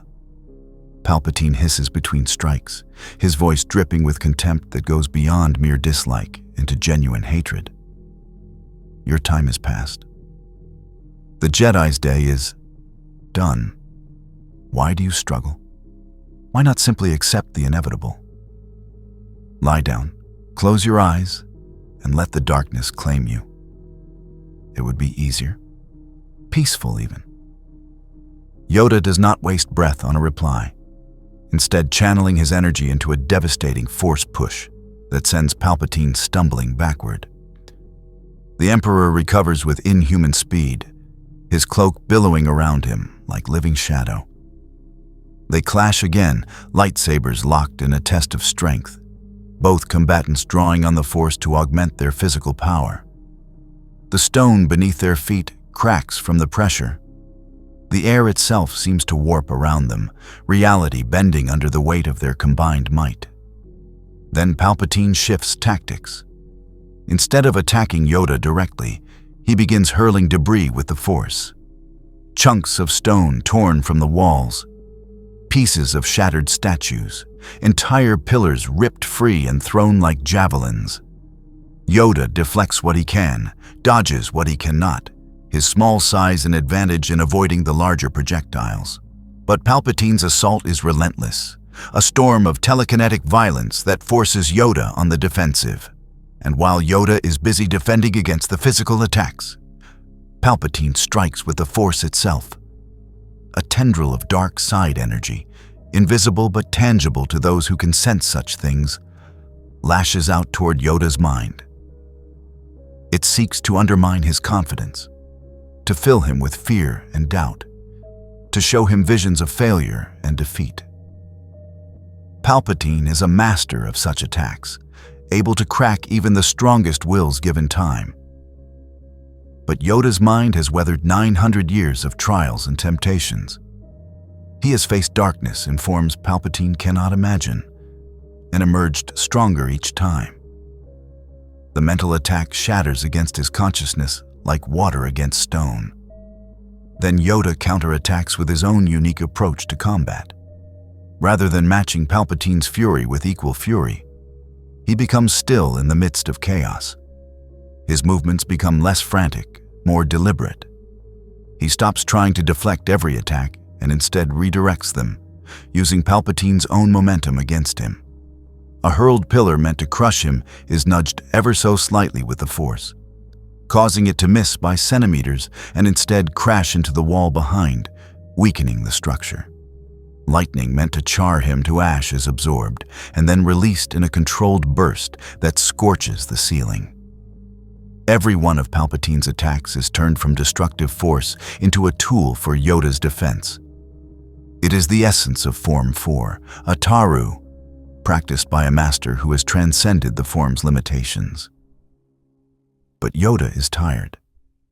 The sustained battle meditation earlier in the day, coordinating hundreds of Jedi across an entire battlefield, drained his reserves more than he let anyone see.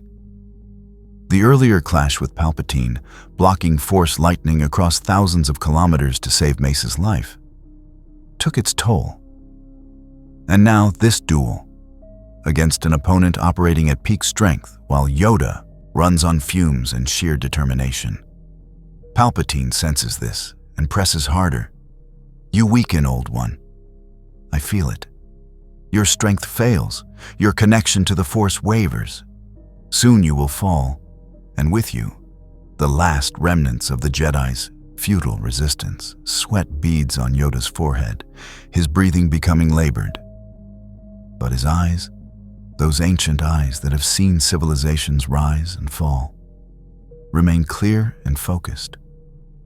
When he speaks, his voice carries across the chamber despite its quietness, filled with a certainty that makes even Palpatine hesitate.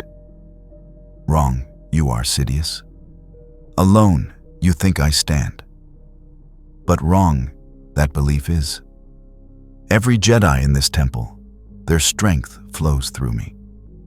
Every being who stands for light against your darkness, their hope sustains me.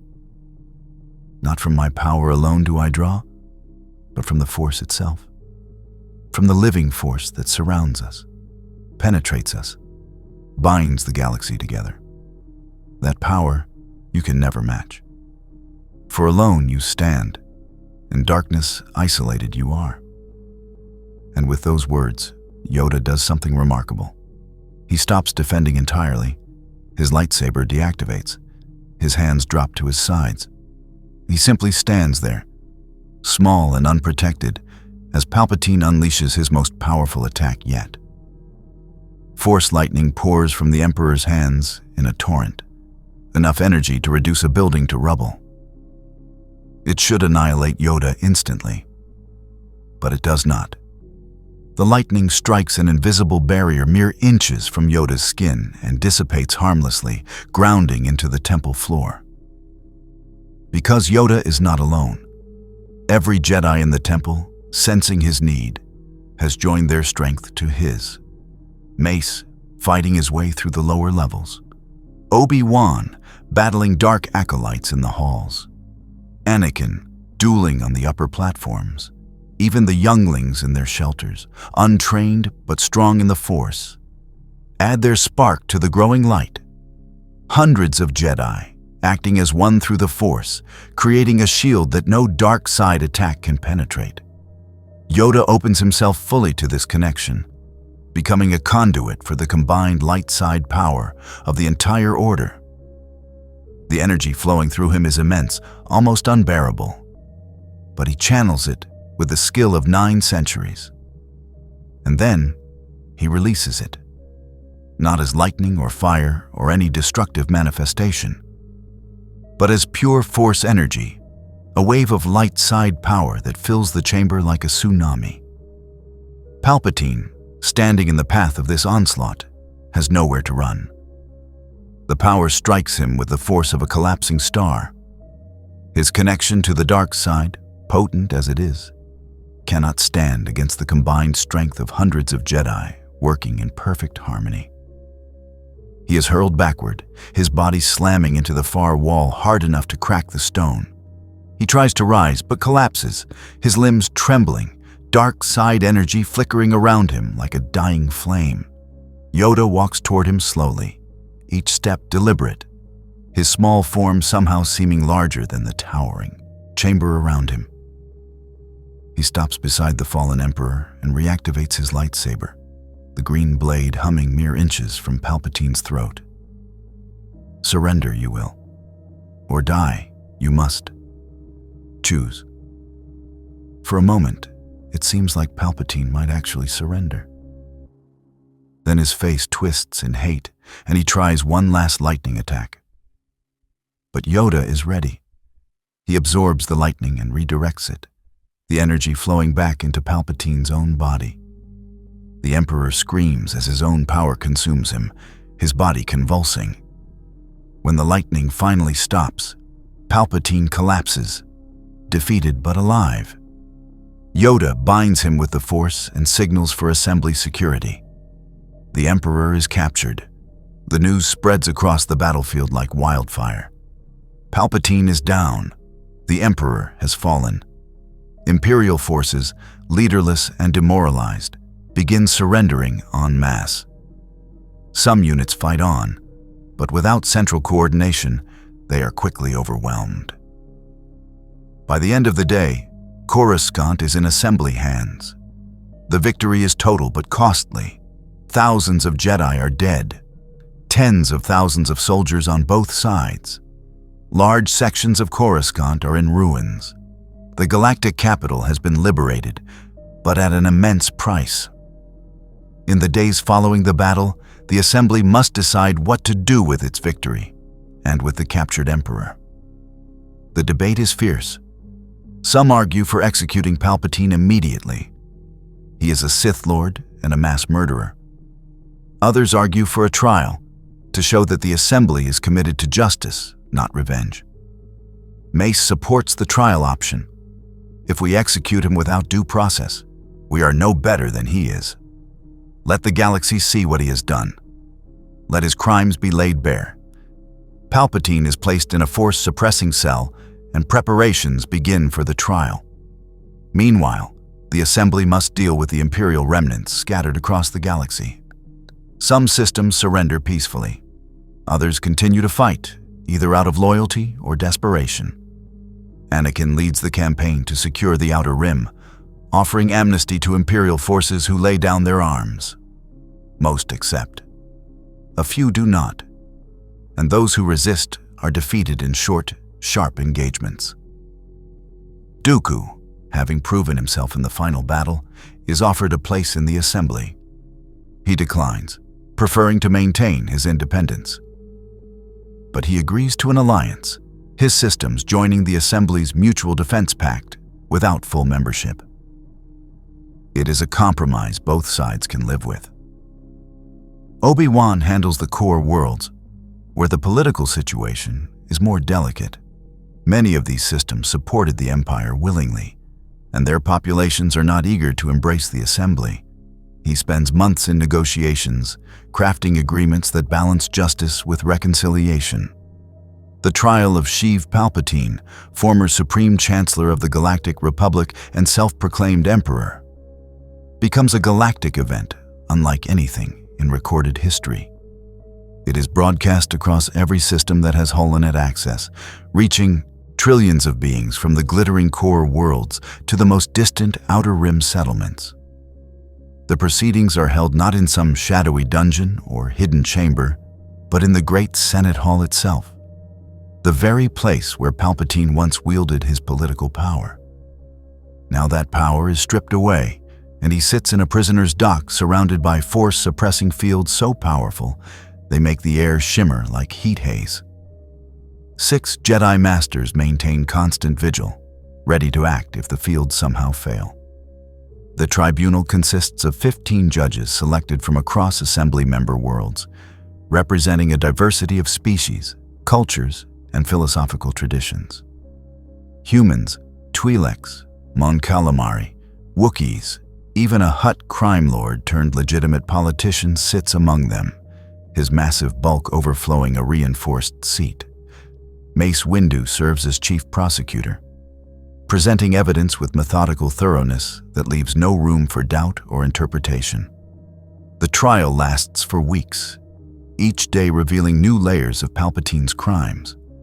Financial records showing how he manipulated the Clone Wars from both sides, playing Republic and Separatists against each other, like pieces on a Dejarik board.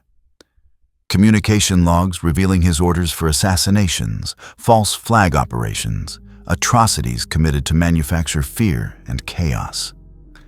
Testimony from survivors of worlds he personally destroyed to demonstrate imperial power.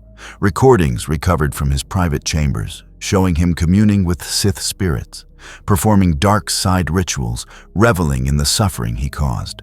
Witness after witness takes the stand, their stories painting a picture of evil so comprehensive, it beggars belief. A former slave from Ryloth describes how Imperial forces descended on her village after they failed to meet impossible tribute demands. Her voice is steady, but her hands shake as she recounts watching her family executed one by one while Palpatine's holographic image smiled.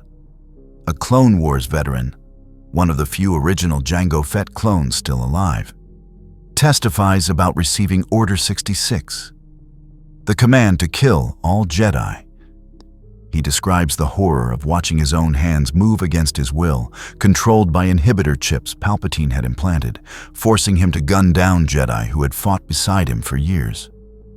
His voice breaks as he admits he still has nightmares about Jedi younglings he personally murdered, unable to stop himself despite screaming inside his own mind.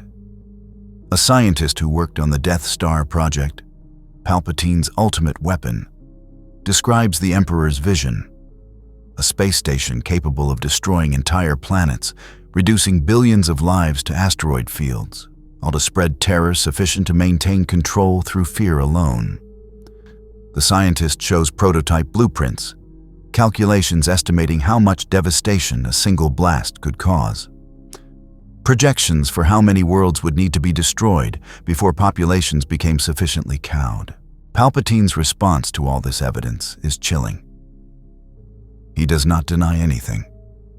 He does not claim to have acted in the galaxy's best interests or express even token remorse. Instead, he uses his time on the stand to espouse his philosophy with the fervor of a true believer, utterly convinced of his own righteousness. He speaks for hours, his voice as compelling as it ever was despite the force-suppressing fields, weaving arguments that sound almost reasonable until examined closely. This tribunal is a farce, he declares on the third day, his yellow eyes sweeping across the judges with contempt barely concealed. You sit in judgment of me, but by what right? By what authority do you claim moral superiority? I ruled the galaxy. I brought order to chaos. I ended the Clone Wars that your precious Republic was too weak and divided to stop. Yes, I used methods you find distasteful. Yes, I employed power you consider dark. But I achieved results. Under my empire, the major conflicts stopped. The separatist threat was eliminated. Piracy was suppressed. Trade routes were secured. I created peace, stability, and order across thousands of worlds. What have you created? A loose confederation held together by noble sentiments and Jedi mysticism. How long before it fractures? How long before old grievances resurface? How long before corporate interests and regional factions tear apart your assembly just as they destroyed the Republic? You judge me for using the dark side of the Force, but the Force itself is neither light nor dark. It is simply power, and I had the strength to use that power effectively. The Jedi have lied to the galaxy for millennia, teaching that the light side is virtuous and the dark is evil. But these are just labels, arbitrary distinctions created to justify their monopoly on Force use. I broke that monopoly. I showed that the dark side, properly wielded, could accomplish more than the light side ever dreamed. I am not ashamed of what I am or what I did. I am Sith, and the Sith way is the natural order. The strong rule, the weak serve. Those who have power use it. Those who lack it submit.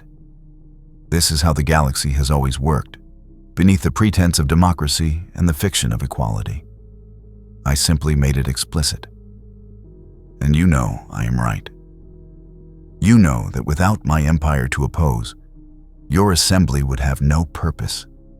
You needed me to define yourselves against. You needed an enemy terrible enough to force cooperation between factions that would otherwise be at each other's throats. I gave you that. I forged you in fire, made you stronger through opposition. You should be thanking me, not trying me. The judges listen in silence, refusing to be drawn into his rhetoric. But in the gallery, among the millions watching across the galaxy, Palpatine's words find fertile ground. Some hear his arguments and nod, seeing a truth they have always suspected. Others are horrified, but cannot entirely refute his logic.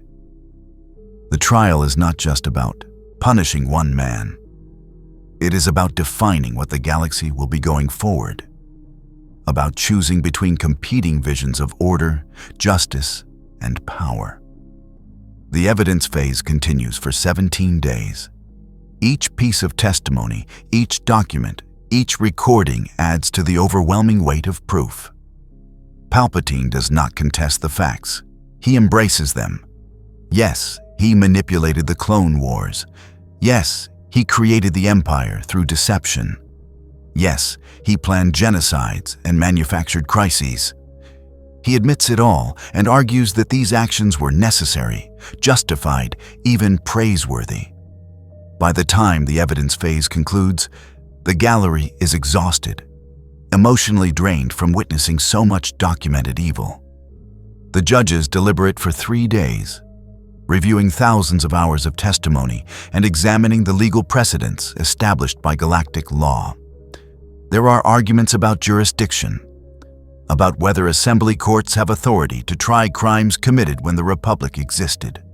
There are philosophical debates about the nature of justice, and whether any punishment can truly balance such massive crimes. There are practical questions about what happens to Imperial remnants if Palpatine is executed versus imprisoned. Finally, the judges return. The lead judge, an ancient Ithorian whose twin mouths speak in stereo harmony, reads the verdict. We have considered all evidence presented. We have examined every testimony, reviewed every document, analyzed every recording. We have debated the law and searched our consciences. We have sought wisdom from the Force and from our own diverse traditions. And we have reached a unanimous conclusion. Sheev Palpatine, you are guilty of crimes against sapient beings on a scale never before documented in galactic history. Guilty of genocide, attempted genocide, and conspiracy to commit genocide against multiple species. Guilty of mass murder, numbering in the billions. Guilty of enslavement, torture, and systematic oppression. Guilty of treason against the Galactic Republic you swore to serve. Guilty of using the Force for malicious purposes, of spreading the dark side's corruption, of teaching others to embrace evil. Guilty of starting wars under false pretenses. Guilty of destroying worlds. Guilty of so many crimes that reading the full list would take days. On every count, we find you guilty without qualification or mitigation. The verdict echoes across the galaxy. In the gallery, some cheer, others weep. A few shout protests, die-hard Imperial loyalists who will never accept that their emperor was a monster. Security removes them quickly but gently, understanding that passions run too high for harsh treatment. Now comes the question of sentencing. And here, the judges are divided. Some argue for execution. He is too dangerous to allow to live. His very existence will inspire Imperial loyalists and dark side cultists. As long as Palpatine draws breath, he represents a threat. Death is the only certainty. Others argue for imprisonment. We claim to be better than the Empire, to represent justice rather than vengeance. If we execute him, even after a fair trial, we become killers. We validate his belief that power is the only thing that matters. We must imprison him securely, demonstrate that even the most powerful can be held accountable without resorting to execution. The debate continues for 2 more days. Various punishments are proposed: exile to an uninhabited world, forced labor in the mines of Kessel, complete sensory deprivation in a sealed cell. Each suggestion is carefully considered and ultimately rejected for various practical or ethical reasons. Finally, Mace Windu stands and offers his perspective as chief prosecutor. Masters, I have spent months preparing this case. I have interviewed survivors, examined evidence, traced Palpatine's crimes back decades. And I have come to believe that execution would be a mercy he does not deserve. Death is too quick, too clean. It would make him a martyr to those who still follow the Sith way. But if we imprison him, if we demonstrate that the most powerful Sith Lord in galactic history can be reduced to a powerless prisoner, we show that the Force belongs to no one. That power alone does not determine destiny. I propose life imprisonment in a maximum security facility designed specifically to hold Force users. Constant Force-suppressing fields, 24-hour monitoring, complete isolation from outside contact. He will live out whatever years remain to him knowing that his empire has fallen, his philosophy has been rejected, and his name will be remembered only as a cautionary tale. This is justice. This is what we fight for. The right to hold even the powerful accountable without becoming murderers ourselves. The judges vote. The decision is close, 8-7, but ultimately Mace's position prevails. Palpatine is sentenced to life imprisonment without possibility of release. He will be held in a facility constructed on a remote moon, protected by technology and the Force, guarded by rotating shifts of Jedi who will ensure he never escapes and never influences the galaxy again. As guards lead him away, Palpatine speaks one final time, his voice carrying across the silent chamber. You think you have won. You believe imprisoning me ends the Sith threat. But the dark side does not die with one man.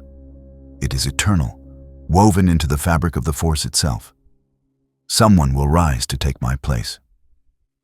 Perhaps not today, perhaps not for generations. But the dark will return, as it always does. And when it does, your assembly will fall just as the Republic did. Because you are weak. You choose mercy when strength is needed. You embrace compassion when ruthlessness would serve better. This is why the Sith will always triumph in the end. Remember my words when your ideals crumble and your government collapses.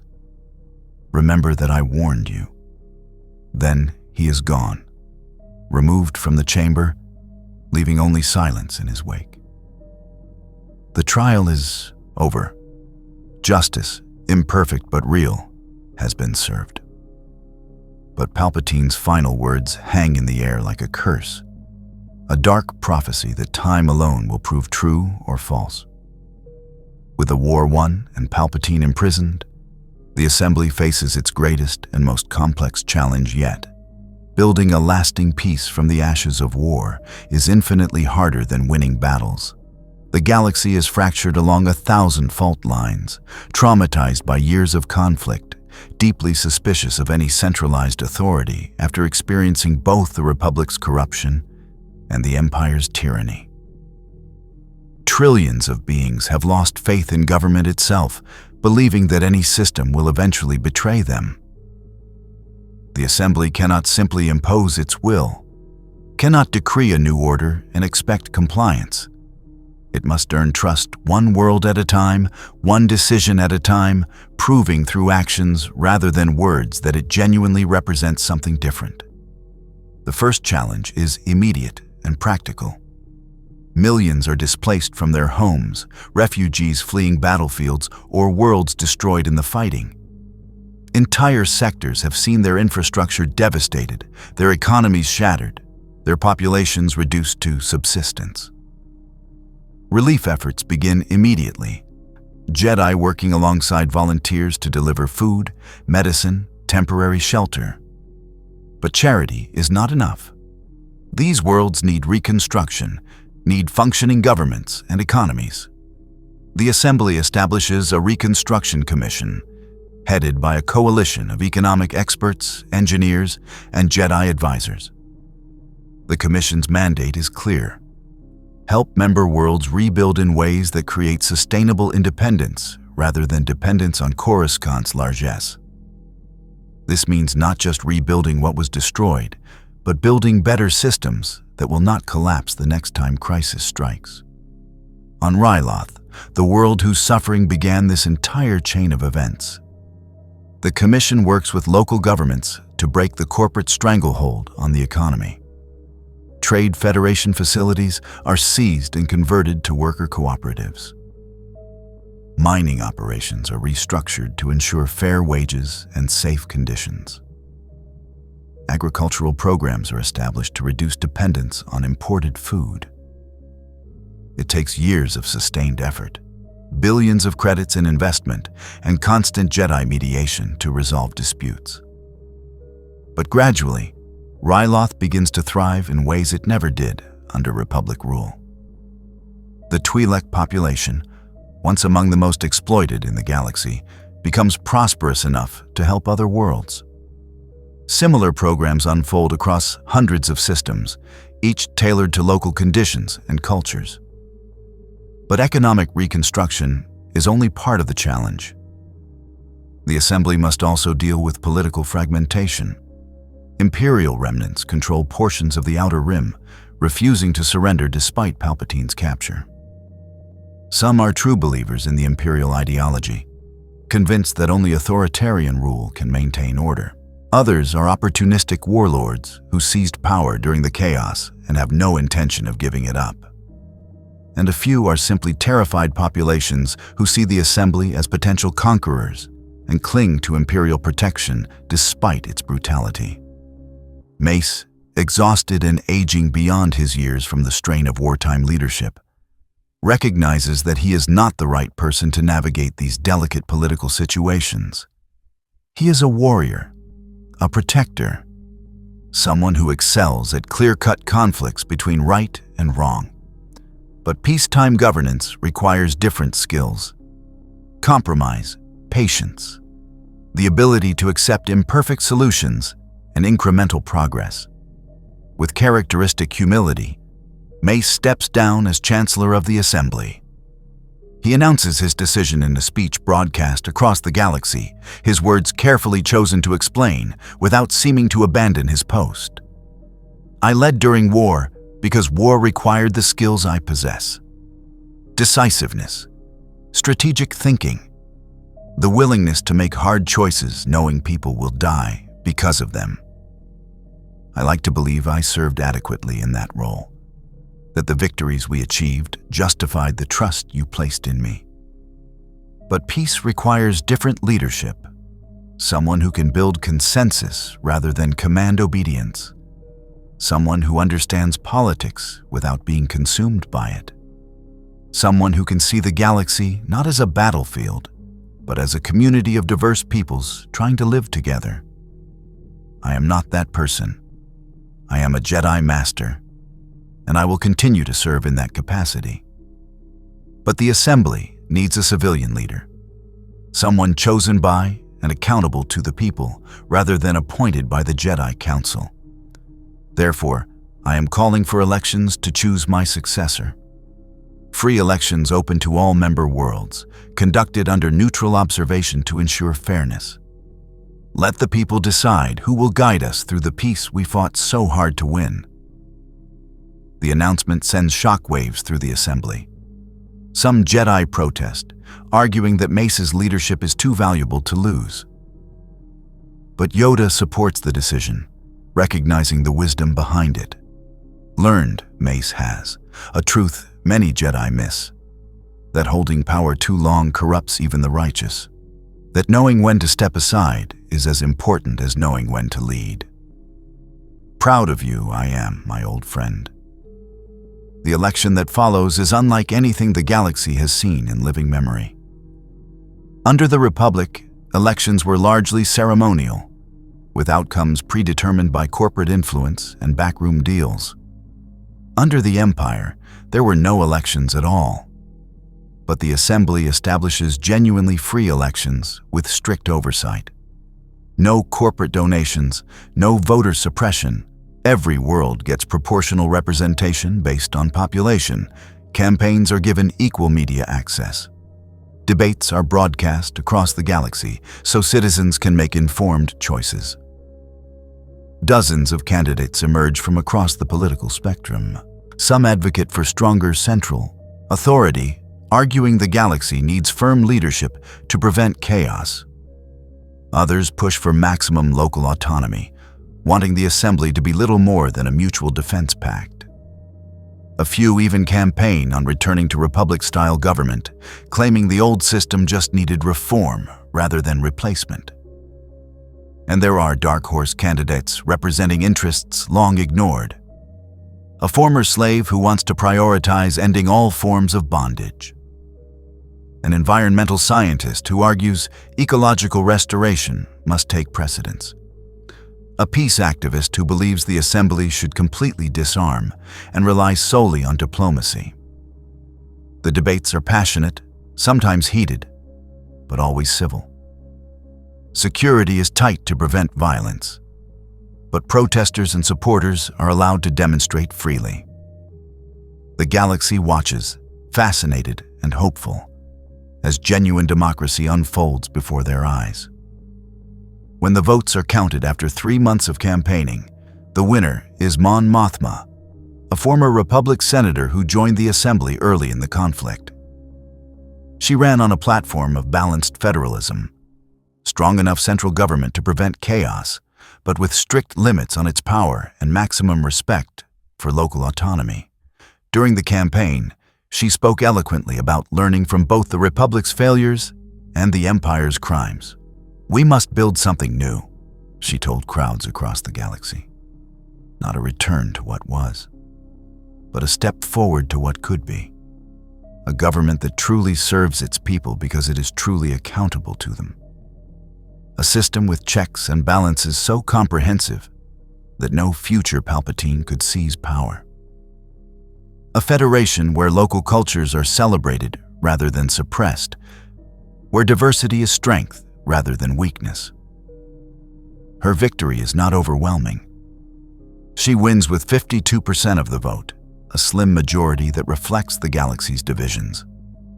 But she wins fairly, and even her opponents accept the result.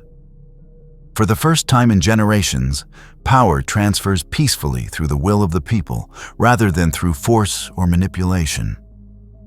Mon Mothma's inauguration is a deliberately modest affair, a stark contrast to Palpatine's grandiose ceremonies. She speaks from a simple platform on Alderaan, surrounded by representatives from every member world. Her words broadcast across the galaxy, but with none of the pompous pageantry the Empire favored. Today marks not an ending, but a beginning. The war is over, but the work of building lasting peace has only just started. I stand before you not as a ruler, but as a servant. My authority comes from you and can be revoked by you if I fail to uphold the trust you have placed in me. I make you this promise.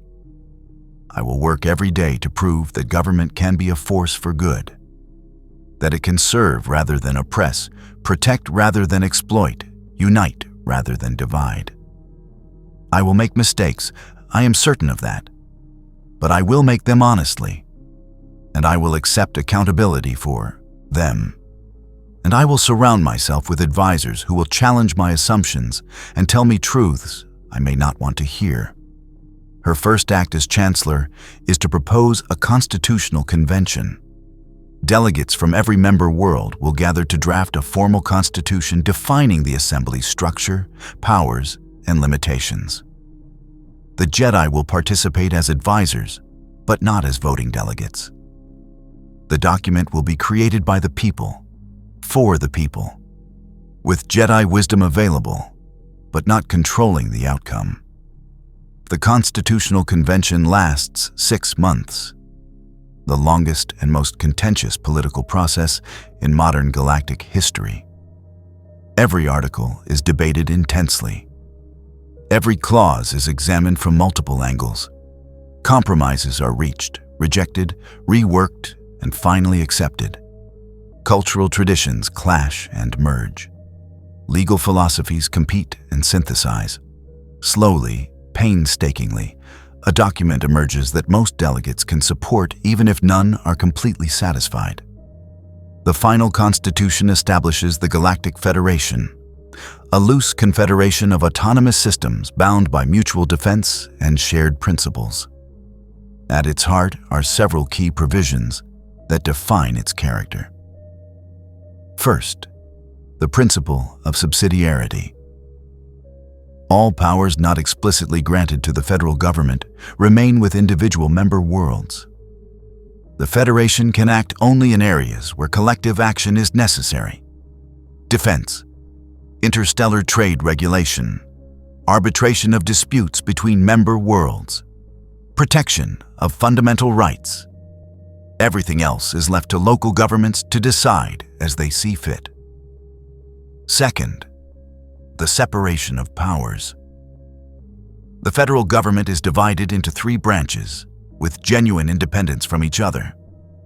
A federal council elected by member worlds to write laws and set policy. A federal judiciary to interpret those laws and protect individual rights.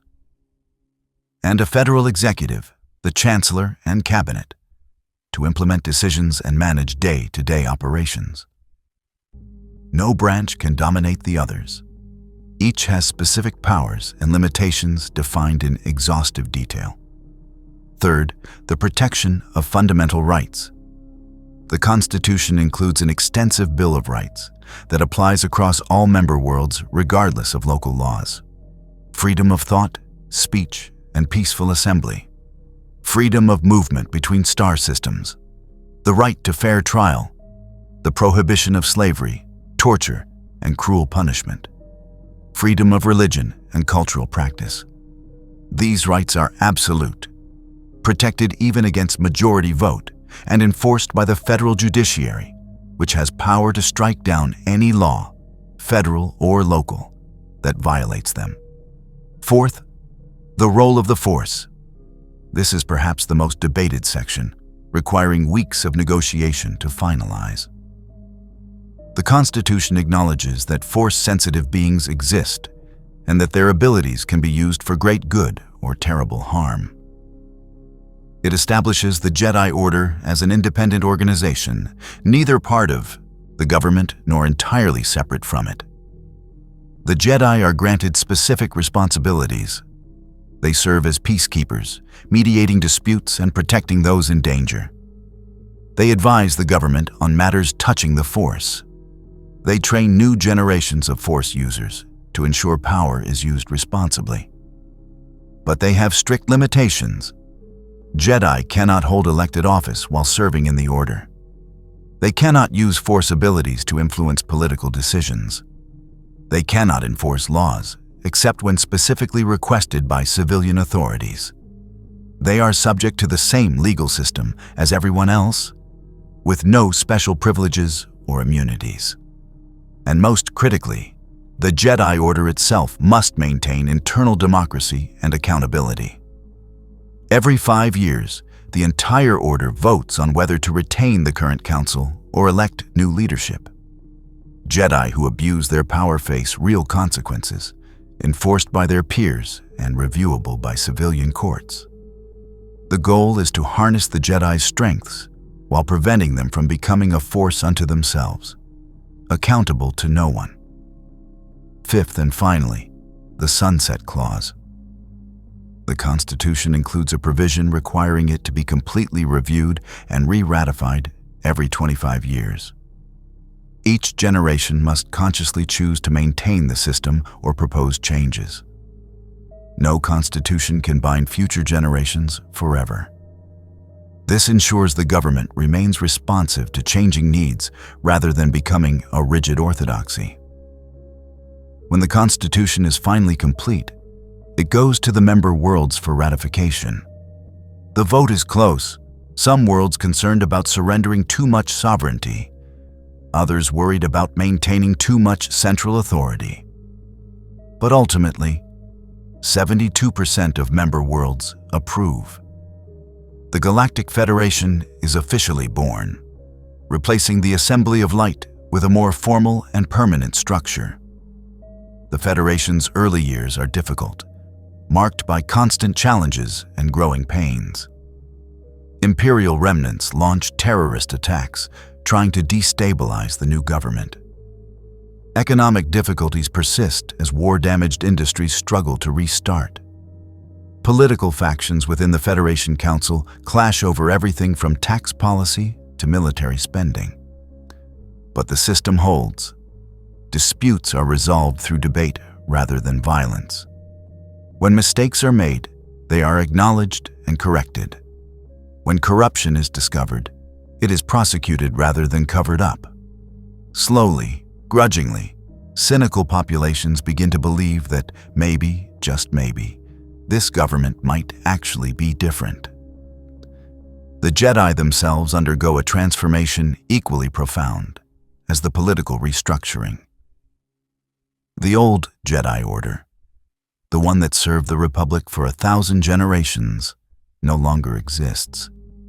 It cannot exist, not after what the Jedi learned about the dangers of their own power during the war. A special council convenes on Alderaan, bringing together Jedi from across the spectrum of opinion to fundamentally rethink what the Order should be. Yoda presides over the deliberations, his ancient wisdom guiding discussions that often become heated. The old ways served us well for centuries, he acknowledges in the opening session. But served us they did not when tested by this crisis. Blind we were to the Republic's corruption. Arrogant we became, thinking ourselves above politics while enabling evil through our complicity. Change we must, but carefully, thoughtfully, ensuring we do not simply trade old problems for new ones. The first and most controversial change involves the Jedi Code itself. The traditional code, memorized by generations of Jedi, emphasized detachment and emotional control. There is no emotion, there is peace. There is no ignorance, there is knowledge. There is no passion, there is serenity. There is no chaos, there is harmony. There is no death, there is the Force. But many younger Jedi, particularly those who fought in the war, argue this code is not just outdated, but actively harmful. It denies fundamental aspects of being sentient, asks Jedi to cut themselves off from connections that give life meaning. Worse, it creates rigid thinking that made Jedi slow to recognize evil when it appeared in unexpected forms. Anakin Skywalker is among the most vocal critics, speaking from personal experience. The old code taught me to fear my own emotions, to see attachment as weakness, to believe that caring about individuals was somehow beneath a Jedi. But it was caring about people, specific people with names and faces, that made me fight harder to protect them. It was love. Messy and complicated and sometimes painful. It kept me from falling to the dark side when rage and hate tempted me. The code tried to make us into emotionless monks, and in doing so, it made us vulnerable to manipulation by those who understood that denying emotion does not eliminate it, only buries it where it can fester. The debate over the code lasts for weeks, becoming increasingly philosophical and intense. Some conservative Jedi argue that abandoning the traditional code means abandoning everything the Order stands for. Others insist that the code was always meant to be a starting point for meditation, not an absolute law. Obi-Wan Kenobi, ever the voice of measured reason, proposes a compromise. Rather than having one code that all Jedi must follow, we acknowledge that different Jedi connect to the Force in different ways. The old code works for some. It genuinely helps them find balance and peace. But others need a different approach. What if we allow multiple interpretations, multiple paths to the same goal of using the Force for good? After much deliberation, the Council adopts this flexible approach. The traditional code remains available for those who find it helpful, but alternative formulations are also accepted. One popular revision reads, emotion, yet peace; ignorance, yet knowledge; passion, yet serenity; chaos, yet harmony; death, yet the Force. This version acknowledges the reality of emotion, passion, and chaos, while still aspiring toward peace, serenity, and harmony. It is a both-and philosophy rather than either-or, accepting complexity rather than seeking to eliminate it. Another major change involves training methods and the relationship between Jedi and families. Under the old system, Force-sensitive children were taken from their families at young ages, raised in the temple with minimal outside contact. The logic was sound. Early training before habits form. Protection from attachment that could be exploited. Total immersion in Jedi philosophy. But the practice had dark consequences.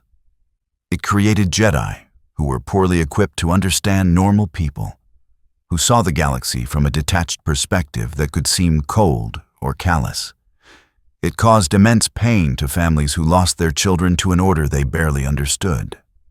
And it made Jedi vulnerable to exactly the kind of manipulation Palpatine employed, using fears about loved ones as leverage.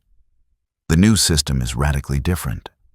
Force-sensitive children are still identified and offered training. But families are given a genuine choice about whether to send them to the Order. Parents can refuse without consequence. And those children who do join the Order are encouraged to maintain family connections. They visit home regularly. They bring parents and siblings to the temple for events.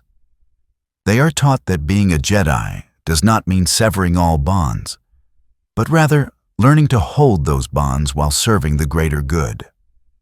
This change is perhaps the most revolutionary, and it transforms the Order in unexpected ways. Jedi who maintain family connections develop empathy and understanding that enhance their service. They are better diplomats because they remember what it is like to argue with siblings over trivial things. They are better peacekeepers because they understand the desperation of parents trying to protect children. They are more grounded, more human, and in some ways more powerful because they fight not from detached duty, but from genuine love for the galaxy they protect. Training itself becomes more diverse and practical. Younglings still learn lightsaber combat and Force techniques, but they also study history, politics, economics, and psychology. They spend time working with ordinary people, experiencing life outside the temple. They are taught to question authority, to think critically, to accept that they do not have all the answers. The goal is to produce Jedi who are wise counselors, not just skilled warriors. The relationship between Jedi and the Force also evolves. The old Order had a somewhat mechanical view of the Force, teaching specific techniques and forms as if the Force was a tool to be mastered. The new Order emphasizes the living Force, the idea that the Force flows through all life and connects all beings. Jedi are taught to listen to the Force rather than commanding it, to work with its currents rather than imposing their will upon it. This shift in philosophy makes Jedi more humble and more powerful simultaneously. They accept their limitations while opening themselves to possibilities the old rigid approach could not access. Individual Jedi find their places in this new order, their paths diverging in ways that would have been impossible under the old system. Each discovers how their unique gifts can serve the galaxy without requiring them to suppress their essential selves. Anakin Skywalker becomes the first Jedi General of the Federation Defense Force, a position carefully crafted to utilize his tactical genius while keeping him under civilian authority. He is not a warlord or independent military commander.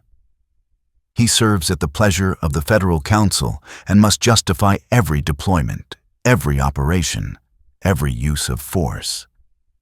It is both liberating and frustrating for someone used to the autonomy of wartime command. But Anakin throws himself into the role with characteristic intensity, transforming the Defense Force from a hastily assembled wartime military into a professional peacekeeping organization. He develops new doctrines, thus emphasizing minimum necessary force and protection of civilians above all else. His starfighter tactics become required study at military academies across the Federation. He personally trains squadron leaders, passing on hard-won lessons about how to survive combat while maintaining honor. And he begins teaching at the Jedi Temple as well, instructing younglings in the realities of war in ways that are honest without being traumatizing.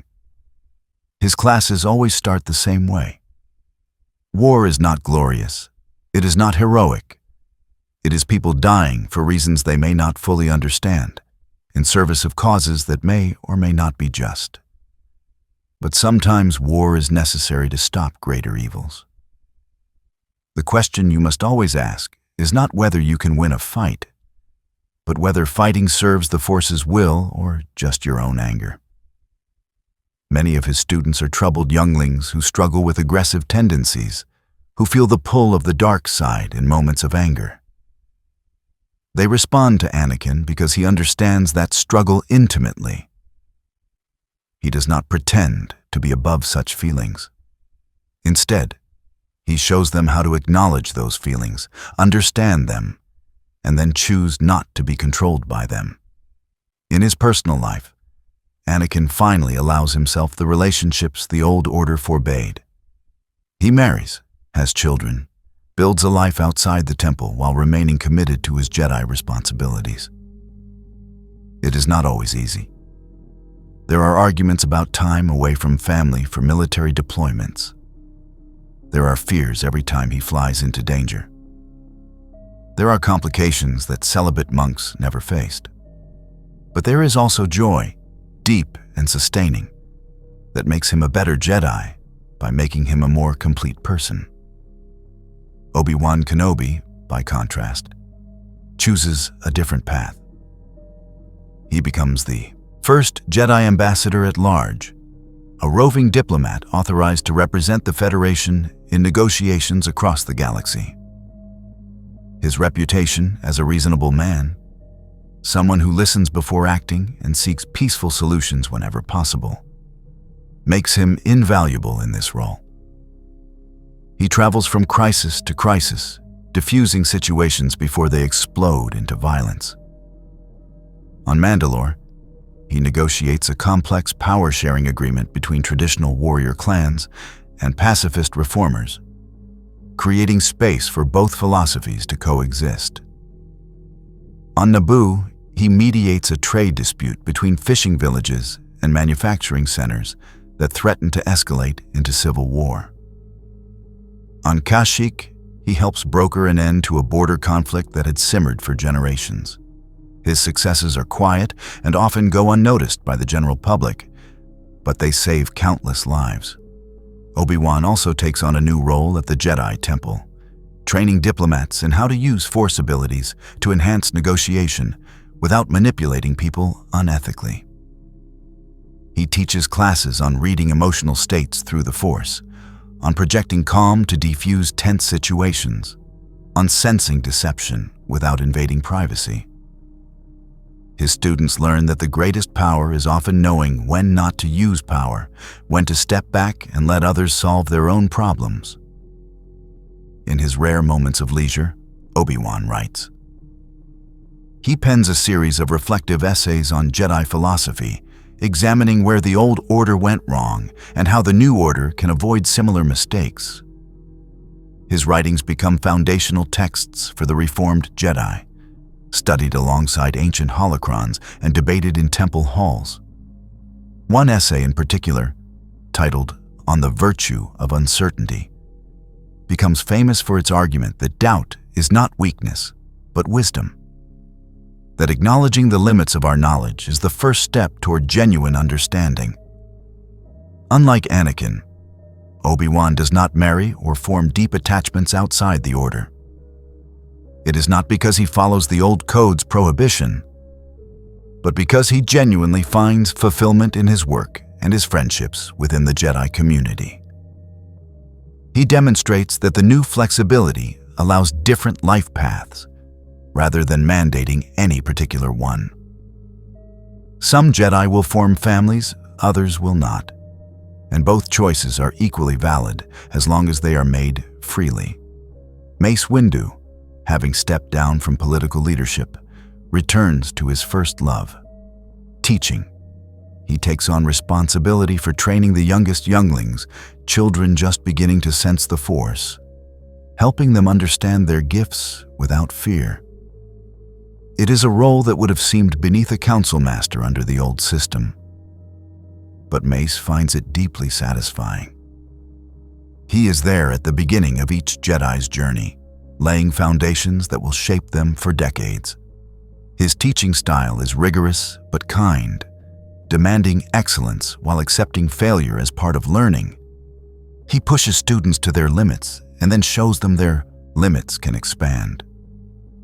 He teaches lightsaber forms with an emphasis on discipline and control, making sure every student understands that the weapon is a last resort, not a first response. And he shares stories from his own experiences, not to glorify himself, but to illustrate lessons. He tells them about the Republic's fall and the Assembly's rise, about the war and the peace that followed. He speaks honestly about his own doubts and mistakes, showing younglings that even great Jedi struggle and fail. One of his most popular lectures is titled The Burden of Power, in which he examines how holding authority changed him, the compromises he made, the people he failed. It is not an easy lecture to give or receive, but it is essential. These younglings will inherit the galaxy someday. They need to understand power's corrupting influence so they can resist it.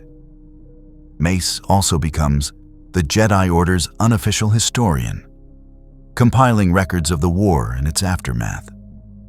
He interviews survivors, collects testimonies, preserves evidence, not to assign blame, but to ensure the lessons are never forgotten.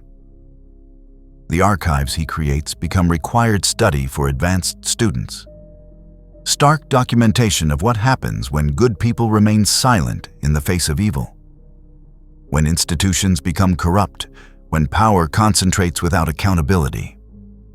In his personal practice, Mace continues to refine Vapad, his unique lightsaber form that channels darkness without succumbing to it.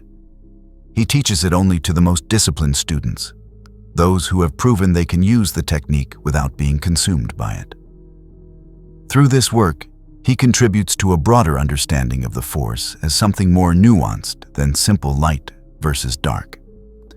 He argues, and eventually convinces the Council, that the dark side is not inherently evil. It is power drawn from negative emotions, and like any power, it can be used for good or ill depending on the wielder's intent. The danger is not in touching darkness, but in letting it control you. This teaching becomes controversial, with some Jedi fearing it opens doors better left closed. But others, particularly those who struggled with anger or fear, find it liberating to know that experiencing dark emotions does not make them fallen Jedi, as long as they do not let those emotions dictate their actions. Yoda, ancient and tired, semi-retires to Dagobah. But he remains available for consultation, his wisdom sought by Jedi and Federation leaders alike. The rebuilding takes decades, each year bringing new challenges that test whether the Federation can survive the transition from wartime unity to peacetime complexity. The initial euphoria of victory fades quickly when populations realize that defeating the Empire was only the beginning. Actually building something better requires sustained effort, constant compromise, and patience that many lack after years of war. The first 5 years are consumed by basic reconstruction. Entire worlds must be rebuilt from rubble. Orphans number in the millions, requiring orphanages and adoption systems across hundreds of systems. Veterans return home with physical and psychological wounds that will never fully heal, needing medical care and support networks the Federation struggles to provide. The economic devastation is staggering, with some estimates suggesting the war destroyed 40% of the galaxy's productive capacity. But slowly, painfully, progress happens. On Ryloth, the world whose suffering catalyzed the Jedi's break with the Republic, recovery serves as a model for other war-torn systems. The Federation invests heavily in infrastructure, but more importantly, they involve Twi'lek communities in every decision.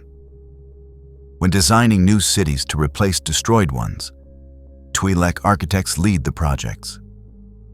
When establishing new industries, Twi'lek workers own shares in the enterprises. When creating educational systems, Twi'lek teachers develop the curriculum. The result is reconstruction that reflects local culture and values rather than imposing outsider solutions. Within a decade, Ryloth transforms from a symbol of exploitation into a showcase of what post-war recovery can achieve when done right. The population is not just surviving, but thriving, with living standards surpassing anything they knew under the Republic. And crucially, Ryloth's success is their own, not something handed to them, but something they built with Federation support. This model is replicated across dozens of worlds, each adaptation reflecting local conditions. Some succeed spectacularly. Others face setbacks when cultural differences are not adequately respected or when corruption creeps into reconstruction efforts. The Federation learns through trial and error, developing expertise in post-conflict reconstruction that becomes one of its most valuable capabilities. Economic recovery proves more challenging than physical reconstruction. The war destroyed trade networks that took centuries to develop. Corporate monopolies, weakened but not broken, fight to maintain their control. And fundamental questions about what kind of economy the Federation should have divide policymakers. Some advocate for strict regulation and public ownership of major industries, arguing that corporate power must be broken permanently. Others favor free markets with minimal oversight, claiming economic freedom is inseparable from political freedom.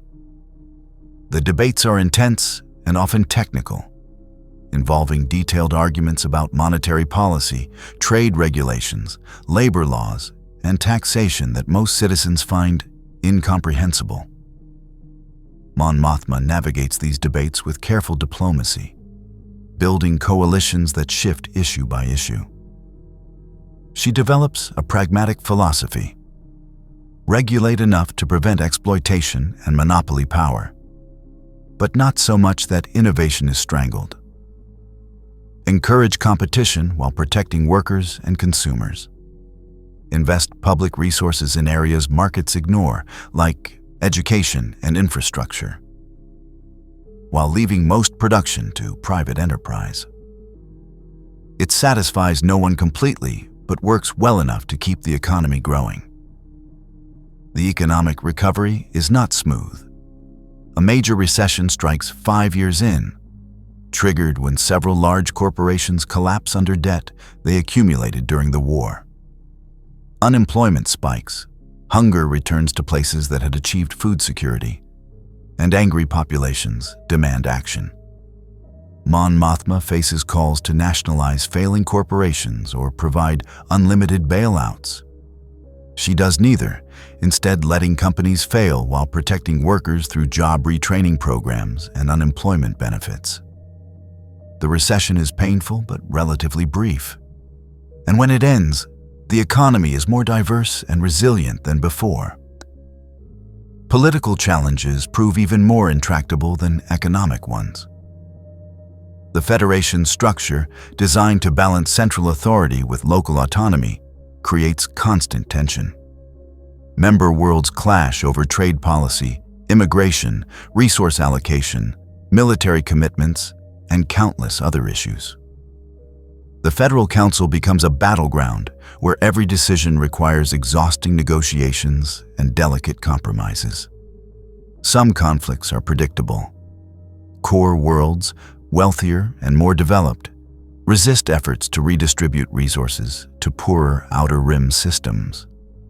Outer Rim worlds, in turn, resist core world attempts to impose uniform standards and regulations. Species with long histories of conflict carry ancient grudges into Federation politics. Economic competitors lobby for advantages and oppose each other's proposals reflexively. But other conflicts catch everyone by surprise. A dispute over fishing rights in the Bothawai sector escalates into a crisis that nearly brings the Federation to blows. A cultural misunderstanding between human and Ithorian settlers on a newly colonized world sparks riots that require Jedi intervention. A debate over whether to standardize education across all member worlds divides along lines no one anticipated, with strange coalitions forming between systems that agree on little else. Through all these conflicts, the Federation's institutions hold. The Federal Council provides a forum for airing grievances and negotiating solutions. The federal judiciary resolves legal disputes and protects minority rights against majority tyranny. The Jedi serve as mediators, using their understanding of the Force and sentient psychology to diffuse tensions and find common ground. It is messy, frustrating, and often inefficient. But it works, in the sense that conflicts are resolved without violence, and the Federation continues functioning despite deep divisions. Security challenges test the Federation's military capabilities and ethical boundaries throughout the post-war period. Imperial remnants, scattered across the Outer Rim, launch terrorist attacks designed to demonstrate that the Federation cannot protect its people. Dark side cults form around Palpatine's imprisoned figure, some trying to free him, others using his name to justify their own quests for power. Separatist movements arise in systems that joined the Federation during the war, but now question whether they want to remain. Criminal organizations expand into power vacuums, with cartels and syndicates exploiting weak governance in transitional areas. The Federation's response evolves over time as leaders learn what works and what does not. Early efforts focus on military force, deploying the defense force to crush threats wherever they emerge. This achieves tactical success, but strategic failure, as heavy-handed responses alienate populations and create sympathy for the very groups being targeted. Gradually, the approach becomes more sophisticated. Intelligence work replaces blind force. Jedi infiltrate dark side cults and criminal organizations, gathering information and disrupting operations from within.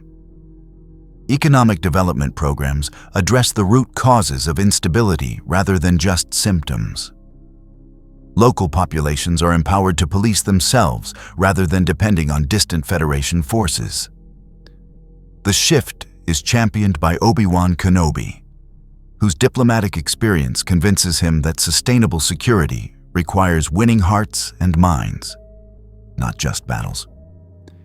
He writes an influential essay titled "The Limits of Force," arguing that military power can only create space for political solutions, not substitute for them.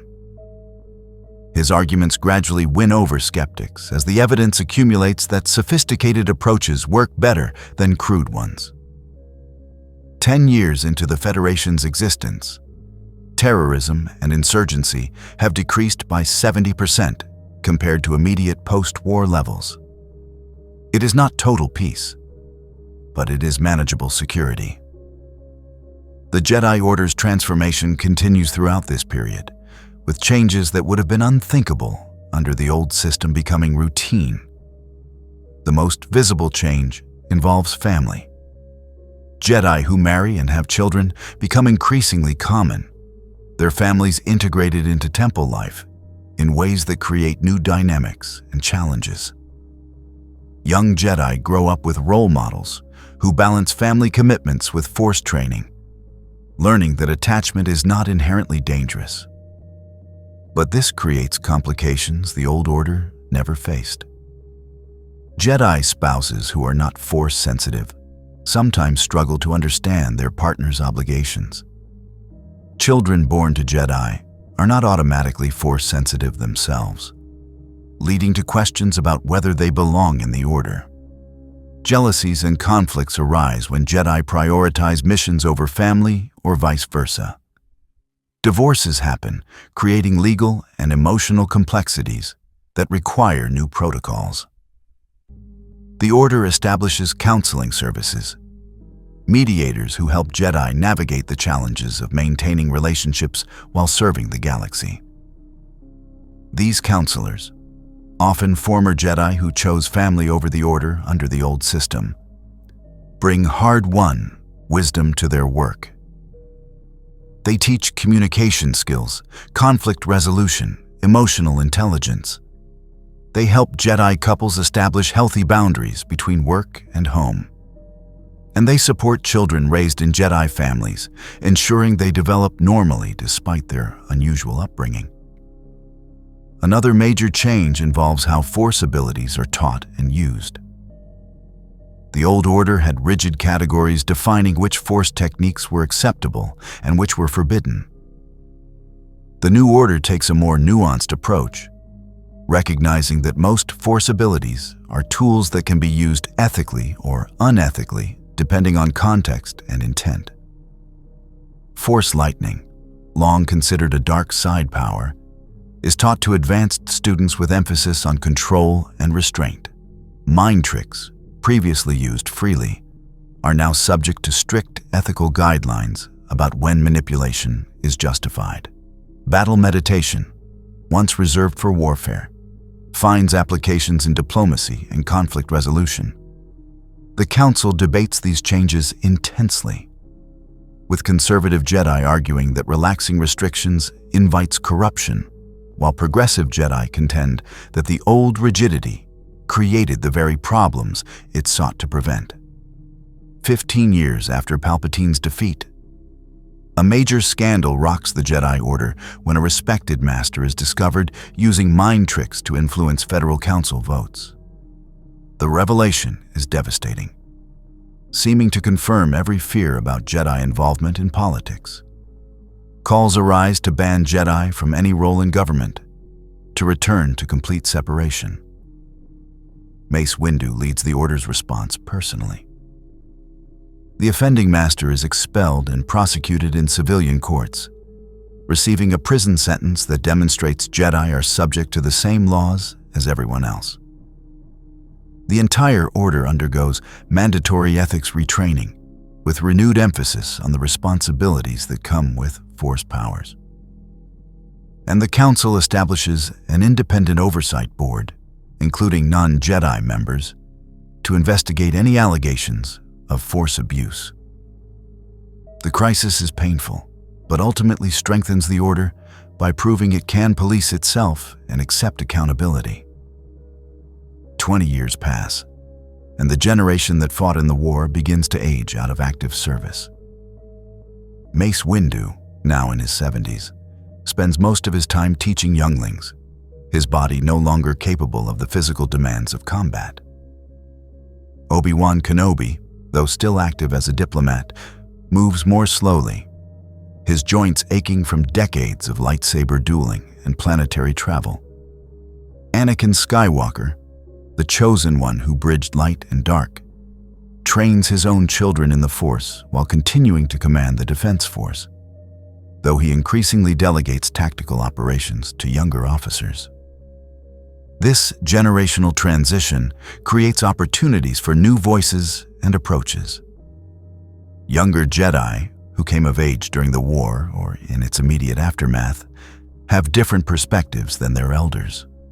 They question assumptions, push boundaries, experiment with techniques that would have seemed heretical to the old order.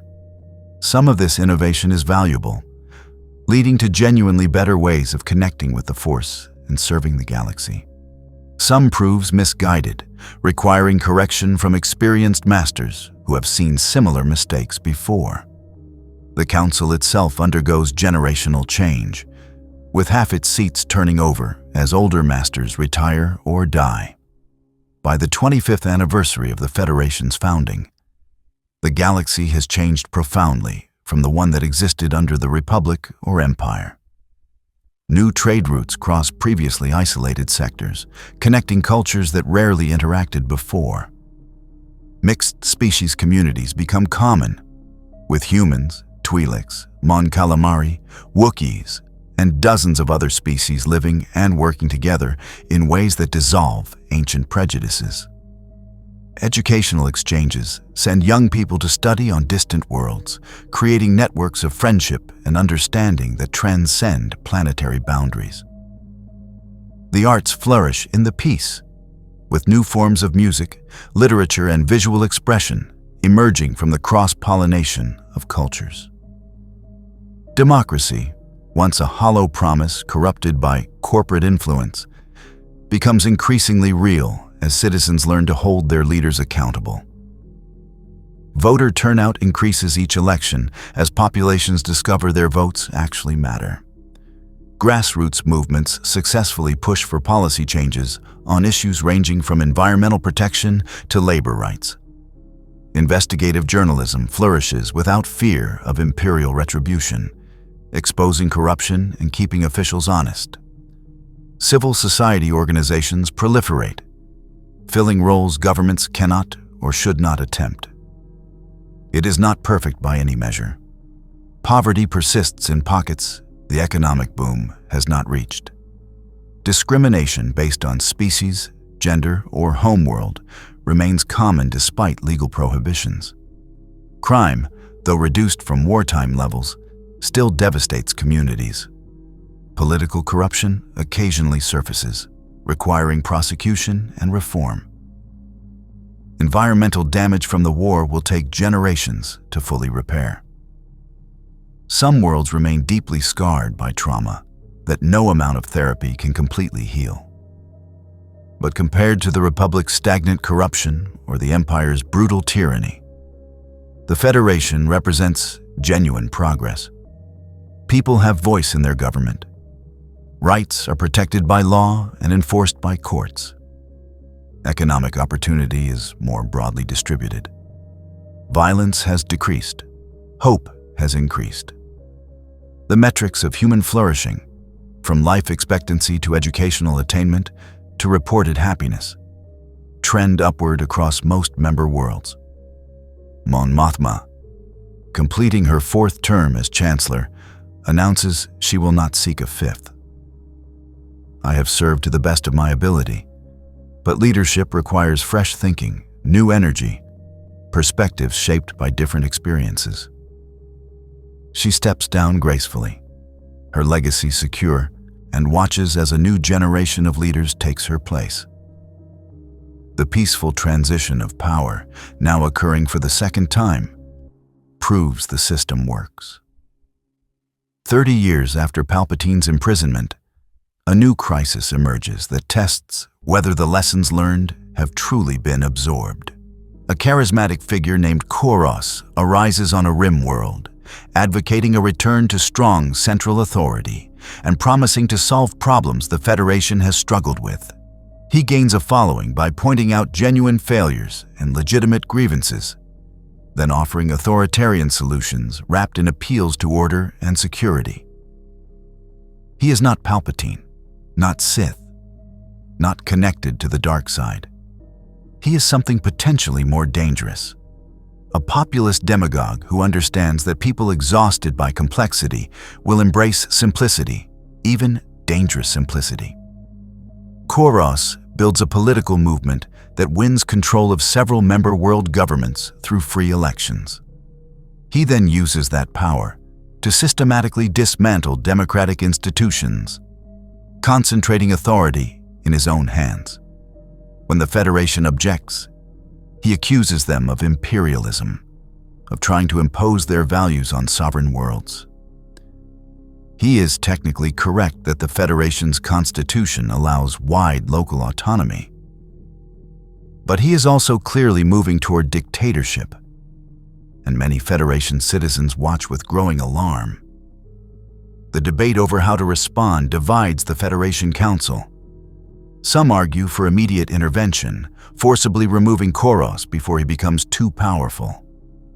Others insist the Federation must respect member world sovereignty even when they make choices we disagree with. A few suggest offering Koros and his followers the option to leave the Federation entirely, recognizing that not every world wants democracy. The Jedi are consulted and offer conflicting advice.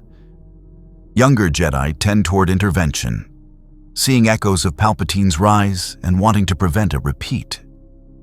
Older Jedi, scarred by the war, counsel caution, pointing out that the Jedi's decision to form their own government was itself controversial, and that imposing democracy by force is deeply problematic.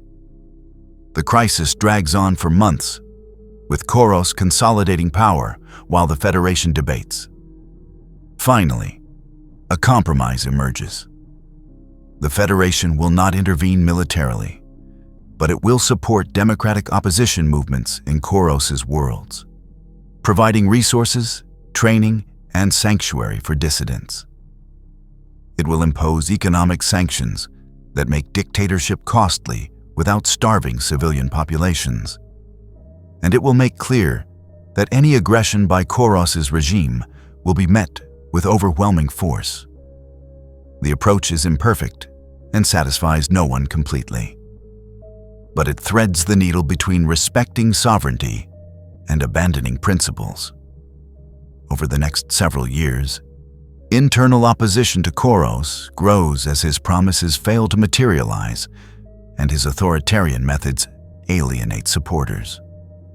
Democratic movements, sustained by Federation support, gradually gain strength. Eventually, Koros is voted out of power in elections his own propaganda made impossible to completely control.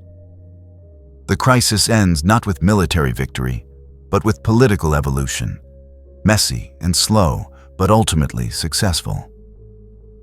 Looking back on the crisis, Jedi historians see it as a test the Federation passed precisely because it accepted ambiguity rather than seeking simple solutions. The lesson becomes a core part of how new Jedi are trained. That power must be exercised with humility, that certainty is dangerous, that the best solutions are often uncomfortable compromises. 40 years after the formation of the Assembly of Light, 50 years after that fateful vote in the Republic Senate that catalyzed everything, an aging Mace Windu sits in the Jedi Temple on Alderaan. The structure has been rebuilt and expanded since the war, incorporating elements from a dozen architectural traditions, a physical manifestation of the Order's transformation.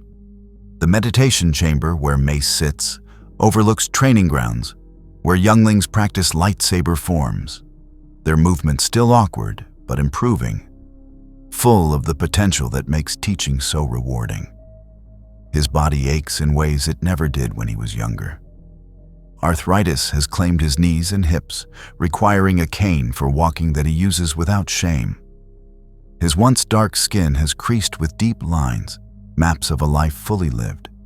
His hands, which once wielded a lightsaber with legendary skill, now tremble slightly when tired. but his mind remains sharp, his connection to the Force undimmed by age, his commitment to teaching as strong as ever. Yoda's hologram flickers into existence beside him, the transmission originating from Dagobah, where the ancient master spends his final years. Yoda looks impossibly old now, nearly 1,000 years weighing on a body never meant to carry such burdens.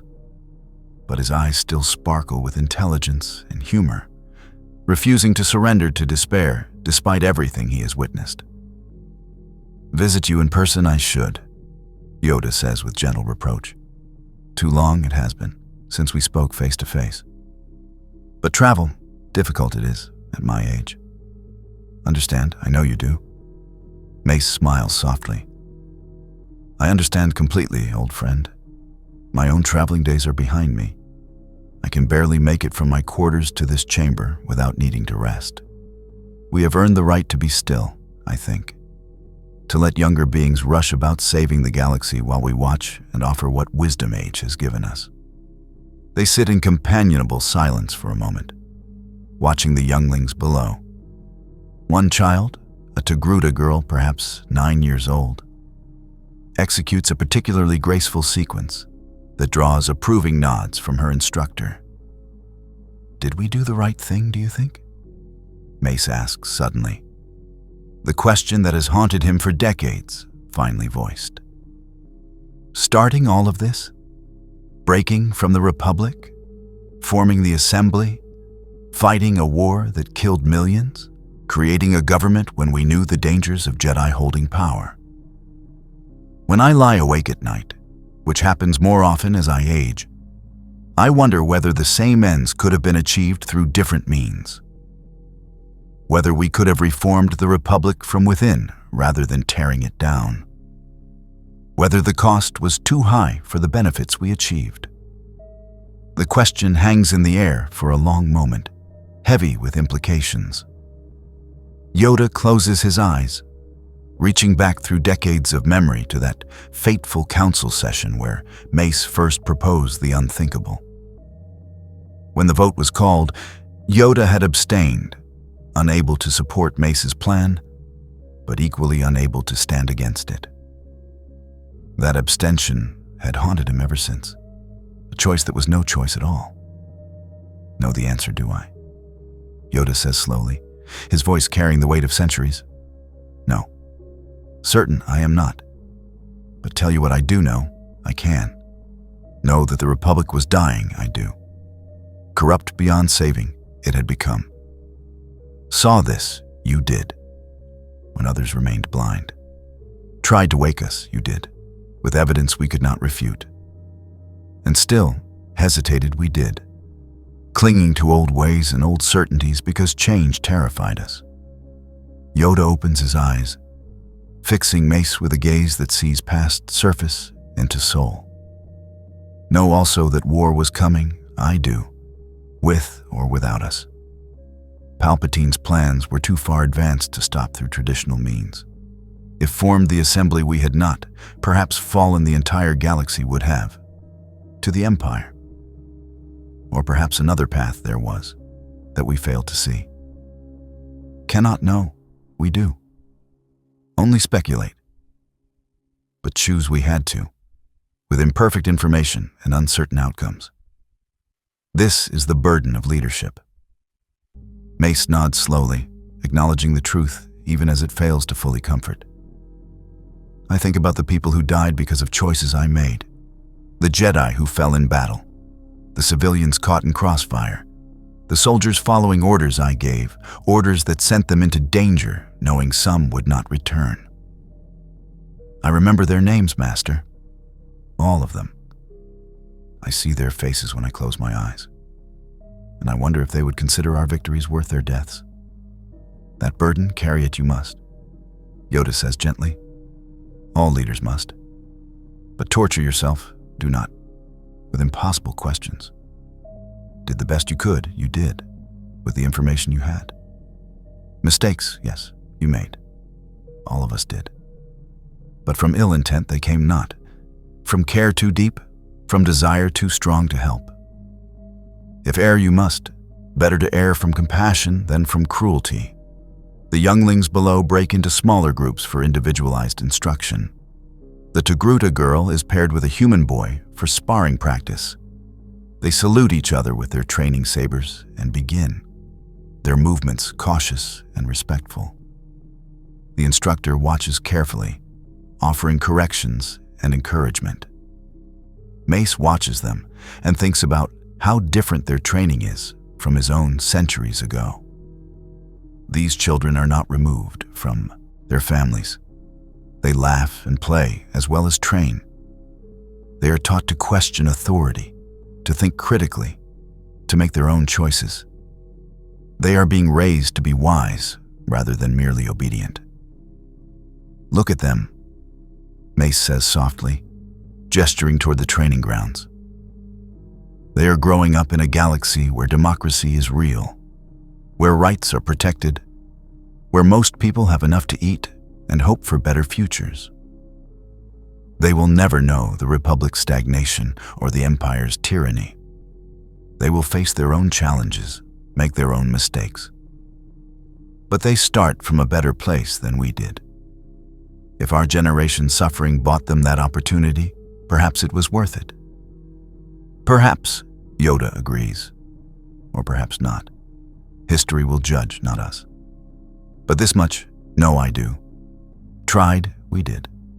When faced with evil, stood aside, we did not. When presented with choice between comfort and justice, chose justice, we did. Not always wisely, not always successfully, but honestly, with clear hearts and true intent. More than this, no being can do.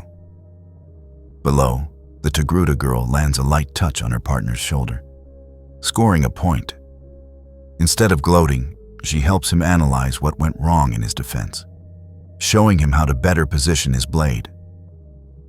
The human boy listens attentively, nods understanding, then adjusts his stance. They begin again, and this time, his defense is stronger. Small moments of learning like this, repeated millions of times across thousands of worlds, are how the galaxy improves. See that? Mace asks. She is teaching him rather than just defeating him. She understands that making her opponent better makes her better. That is not how the old order taught us. We were more competitive, more focused on individual excellence than collective growth. These younglings are learning collaboration in ways we never did. Changed, the order has, Yoda acknowledges. Changed, the galaxy has. Whether for better or worse, time will tell. But changed, certainly. And change, necessary it was. Stagnant, the old ways had become. Rigid, unable to adapt to new challenges. If nothing else, shattered that rigidity we did. Forced the order to evolve or die. Chose evolution, we did. Wise, perhaps that choice was. They watch in silence as the training session continues. More younglings arrive, a diverse group representing dozens of species and homeworlds. There are humans and Twi'leks, Wookiees and Rhodians, Zabraks and Ithorians, all training together with an ease that would have been rare in the old, more homogeneous order. Their instructors are equally diverse, including some who are not Jedi at all, but masters of specific skills the order recognizes as valuable. Do you have regrets? Mace asks. Specific choices you would change if you could go back? Many, Yoda says softly. Regret, I do. My hesitation. Should have supported you more strongly earlier, I should have.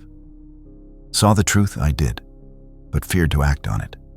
Let fear paralyze me, I did, when decisiveness was needed.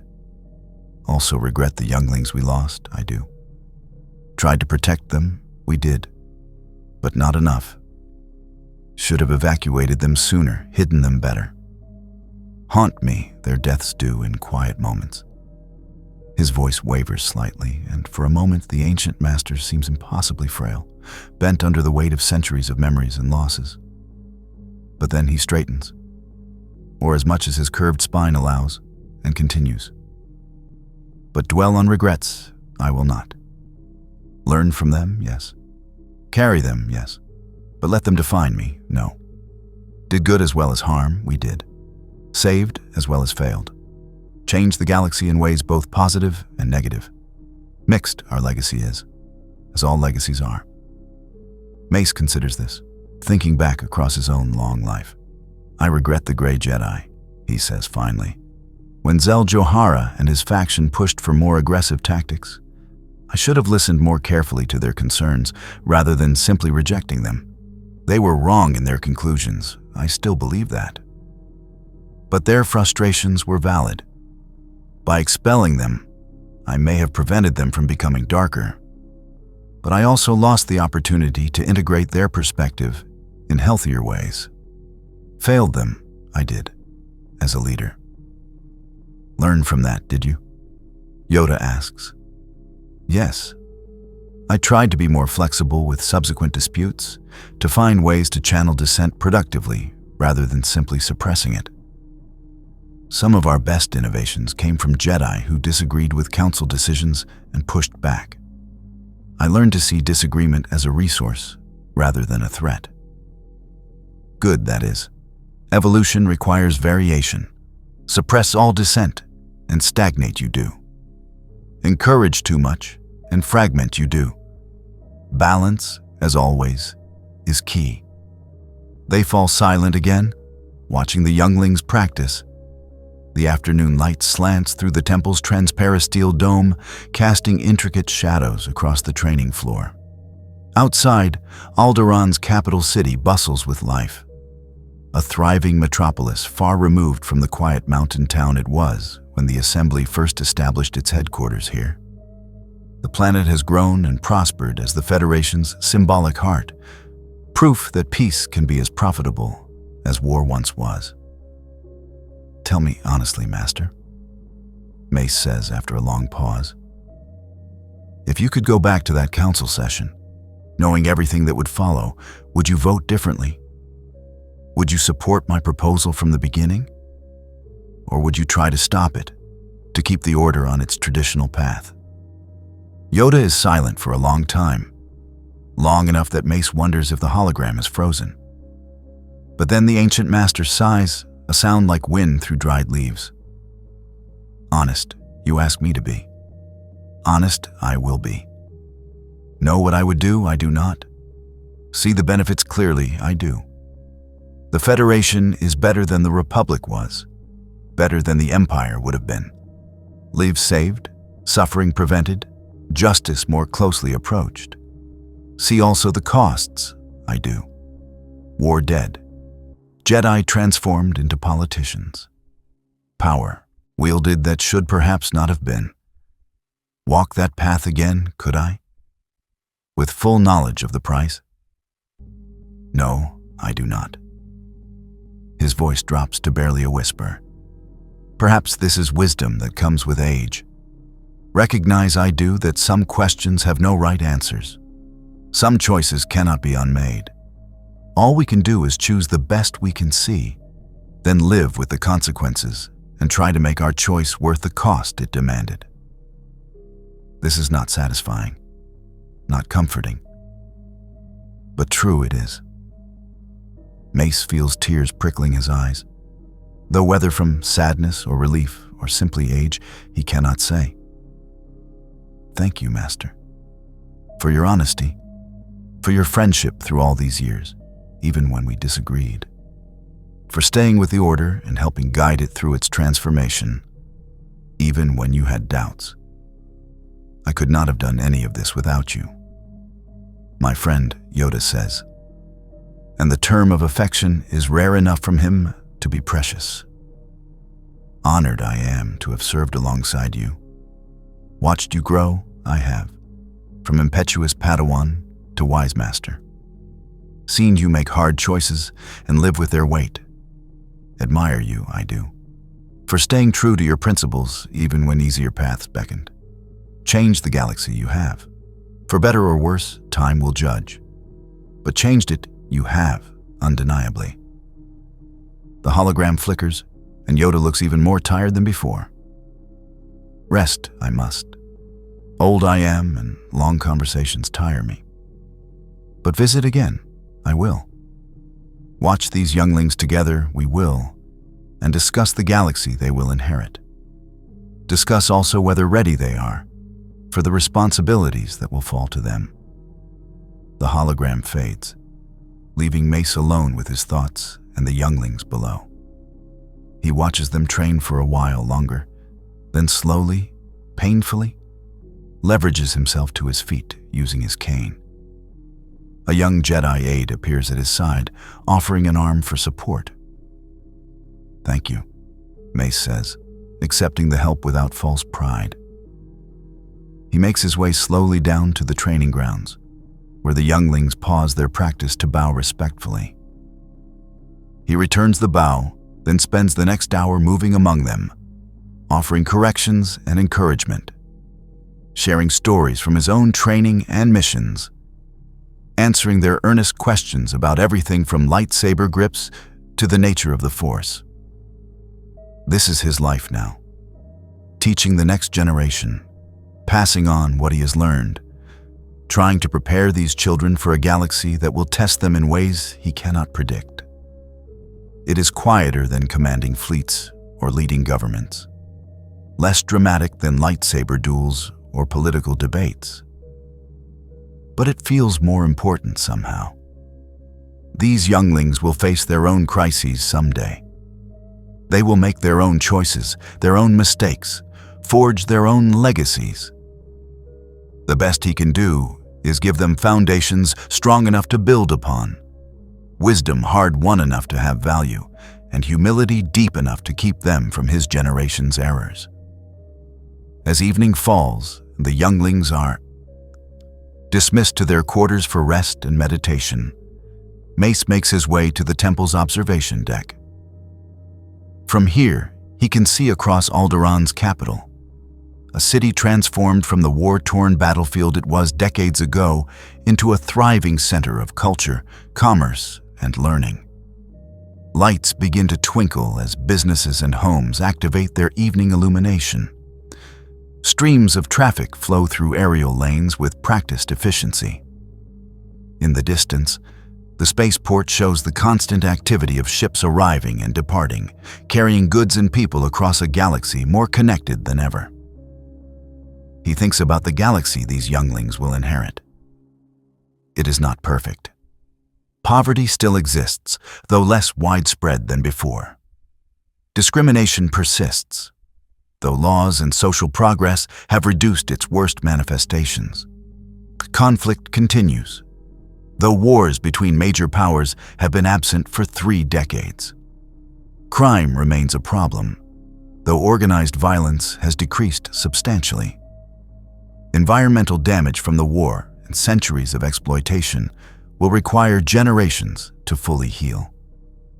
But compared to what was, compared to the Republic's stagnant corruption and the Empire's active malevolence, the Federation represents genuine progress. People have voice in their government and can remove leaders who fail them.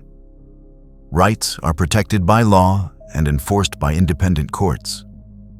Economic opportunity is more broadly distributed, allowing talent to flourish regardless of birth circumstances.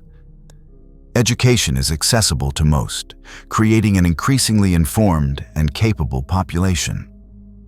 The arts thrive in the freedom peace provides, with new forms of expression emerging from the mixing of cultures.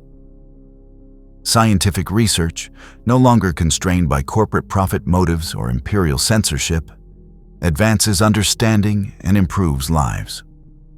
Medical care reaches populations that would have been left to die under previous systems. Infrastructure connects distant worlds, making travel and communication easier than ever. The metrics of flourishing, from life expectancy to literacy rates to reported happiness, trend upward across most member worlds. It is messy and imperfect and constantly challenged, but it works. Mace feels someone approach and turns to see Anakin Skywalker, himself now in his 60s, gray threading through hair that was once golden, scars marking a face that has seen too much combat. Anakin moves with a slight limp from an injury that never quite healed correctly. But his presence in the Force remains as powerful as ever, a bright flame of determination and care.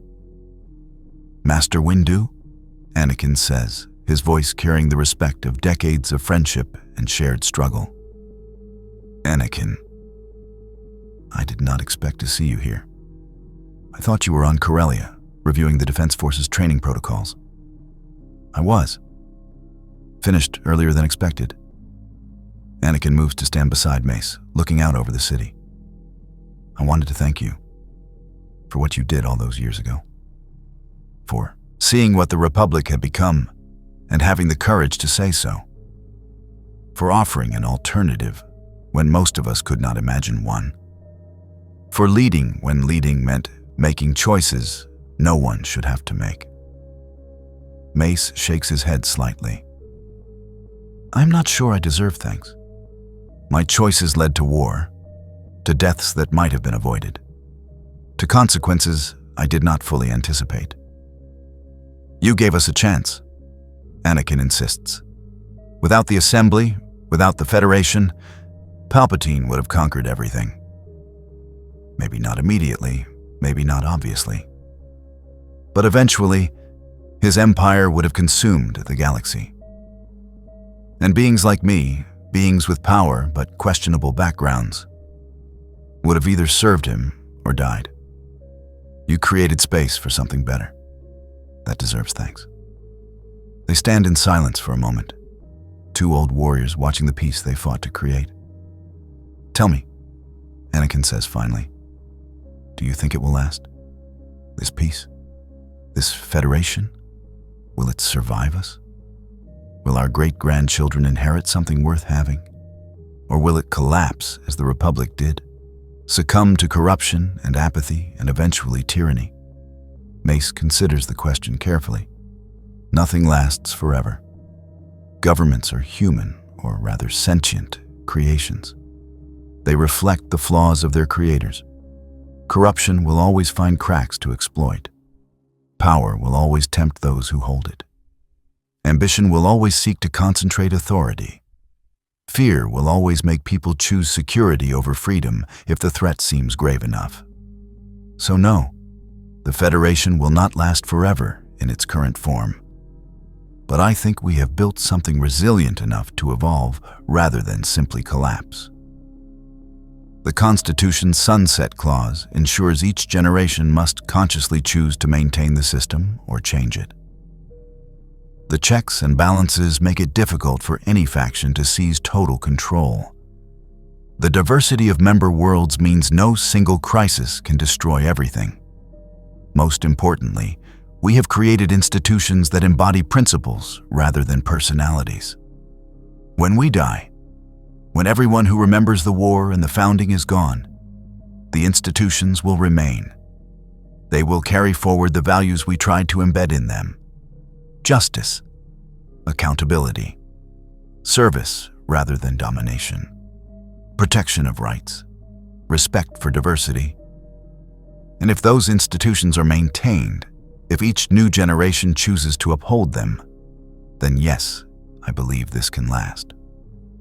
Not forever, but long enough to matter. Long enough to improve countless lives. Long enough to be worth what it cost to create. Anakin nods slowly, accepting this answer. I want to believe that. I need to believe that, for my children's sake. They are being raised in this galaxy we shaped. They will face its challenges and enjoy its opportunities. I want them to have the chance to build their own legacy rather than simply fighting to preserve ours. You have given them that chance, Mace says, as have many others who fought and sacrificed. Our generation's work was creating possibilities. Their generation's work will be actualizing those possibilities, making real what we could only imagine. And their children's generation will face challenges we cannot predict, requiring solutions we never conceived. This is how progress works. Incremental, generational, never complete, but always ongoing. They watch the city lights for a while longer, two old friends comfortable in shared silence. Finally, Anakin speaks again. There is something I have been meaning to tell you. A confession, I suppose. When I was young, when I first joined the assembly, I thought we were building a perfect galaxy.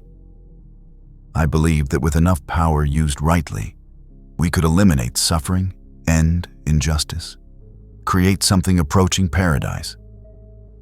I was naive. Over the years, I learned that perfection is impossible, that every solution creates new problems, that good people can disagree about what justice demands, that power used with the best intentions can still cause harm. It was a painful education, but I think it made me better, more useful than I would have been clinging to naive certainties. Mace smiles slightly. That is wisdom, the kind that can only be earned through experience, never taught through lectures. I went through something similar, though my naivety took a different form. I believed that the Jedi that I could maintain perfect moral clarity while wielding political power, that we could avoid corruption through sheer force of will and adherence to principle. I learned otherwise. Power changes you whether you want it to or not. The question is not whether you will be changed, but whether you will be changed for better or worse, and whether you will recognize the changes and course correct when necessary. Below them, in the temple complex, lights begin to dim as younglings settle for sleep. Instructors make final rounds, ensuring everyone is where they should be, safe and secure. Somewhere, a child laughs, the sound carrying through open windows. It is a sound of innocence and joy, a sound that was too rare during the war years, but is blessedly common now. That sound, Mace says softly, gesturing toward the laughter. That is why we did it. Not for grand historical legacy or galactic transformation. For that sound. For the chance that children might grow up in a galaxy where they can laugh without fear, where they can become whatever their talents and work allow, where they are not crushed by systems that care nothing for their welfare. If we achieved nothing else, we achieved that. For this generation, at least, we gave them the chance to be children rather than casualties. Anakin's eyes glisten with moisture he does not try to hide. Yes, that is worth everything it cost. Everything. They stand together as true darkness falls, as the stars emerge overhead in their billions, as the galaxy turns through its eternal dance. Two old men who changed history, who shaped the present, who gave the future possibilities it would not otherwise have had. They are tired. Their bodies ache. Their memories are heavy with losses and mistakes. But they are content, in the way people can be content when they have lived fully, fought hard for what they believed, and can see the fruits of their labor growing in the lives around them. Eventually, they part, each returning to their quarters for rest that comes easier than it once did.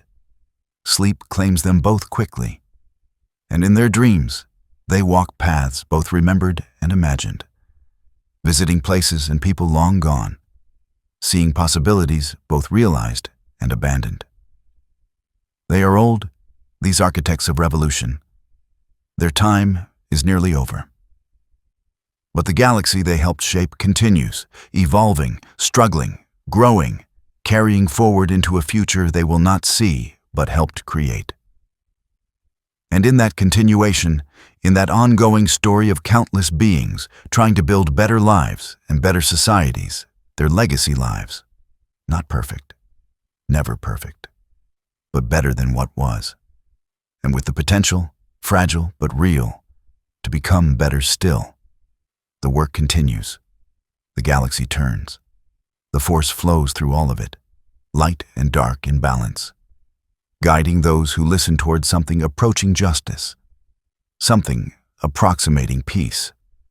The Jedi, transformed but enduring, remain as guardians and servants, not rulers but advisors, powerful but accountable, changed but still committed to the principles that define them. And the people, billions upon billions of them, live their lives with dignity and hope that would have been impossible under the systems that came before. They have voice, they have rights, they have opportunities. They have the chance to shape their own destinies rather than having destiny imposed upon them. It is a fragile peace, hard won and easily lost. It is an imperfect system, full of flaws and vulnerabilities. But it is peace nonetheless. It is justice nonetheless. It is hope nonetheless.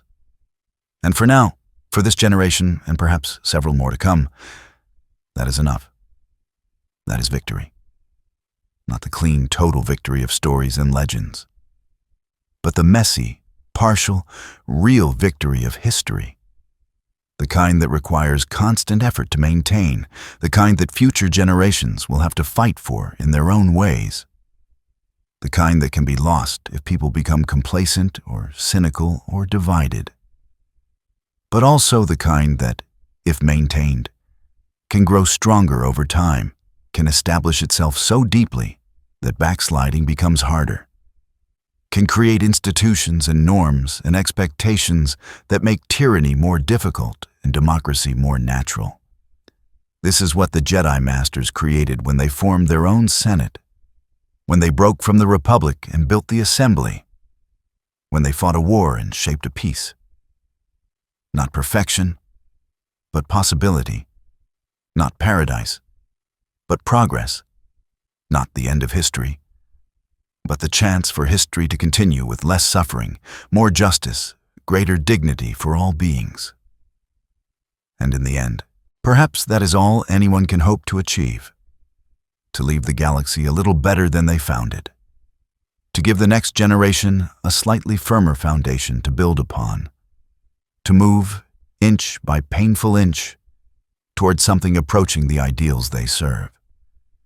The Force whispers its approval in the quiet spaces between thoughts. The galaxy continues its dance. The work goes on. That is our theory. The Star Wars universe is a galaxy filled with exciting stories and possibilities, and we love exploring them. If you want to accompany us on this journey to a galaxy far, far away, then please like, share, and subscribe to our channel.